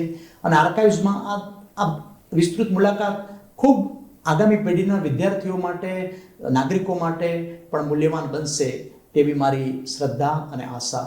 નમસ્કાર. ભવેનભાઈ, તમારો ખૂબ ખૂબ આભાર માનું છું કે તમે સ્ટુડિયોમાં આવ્યા અને મારો આટલો સરસ લાંબો દીર્ઘ ઇન્ટરવ્યૂ કર્યો. છેલ્લે પ્રેક્ષકોને મારે એક જ વાત કહેવી છે કે આ બધું જે થઈ રહ્યું છે એ હું બિલકુલ કરતો નથી. પરમ કૃપાળુ પરમાત્માની ચેતના અને મારા માતા પિતાના આશીર્વાદ. હું હંમેશા કહું છું કે આ જો મને ન મળ્યું હોત તો હું આ ન કરી શક્યો હોત. અને મને સતત, મેં હજી સુધી એક પણ વાર ભગવાનને જોયા નથી, પણ ભગવાનની પ્રતીતિ, અનુભૂતિ મને અનેક વાર થઈ છે. એટલે આ બધા જ કાર્યો જે મારા દ્વારા થઈ રહ્યા છે, સત્વશીલ શબ્દ દ્વારા થઈ રહ્યા હોય કે મારા કર્મ દ્વારા થઈ રહ્યા હોય, એ માત્ર ને માત્ર પરમ કૃપાળુ પરમાત્માની પ્રસાદી રૂપે હું કરું છું. એમાં મારું કશું જ નથી. ભવેનભાઈ, આપનો ખૂબ ખૂબ આભાર. Thank you.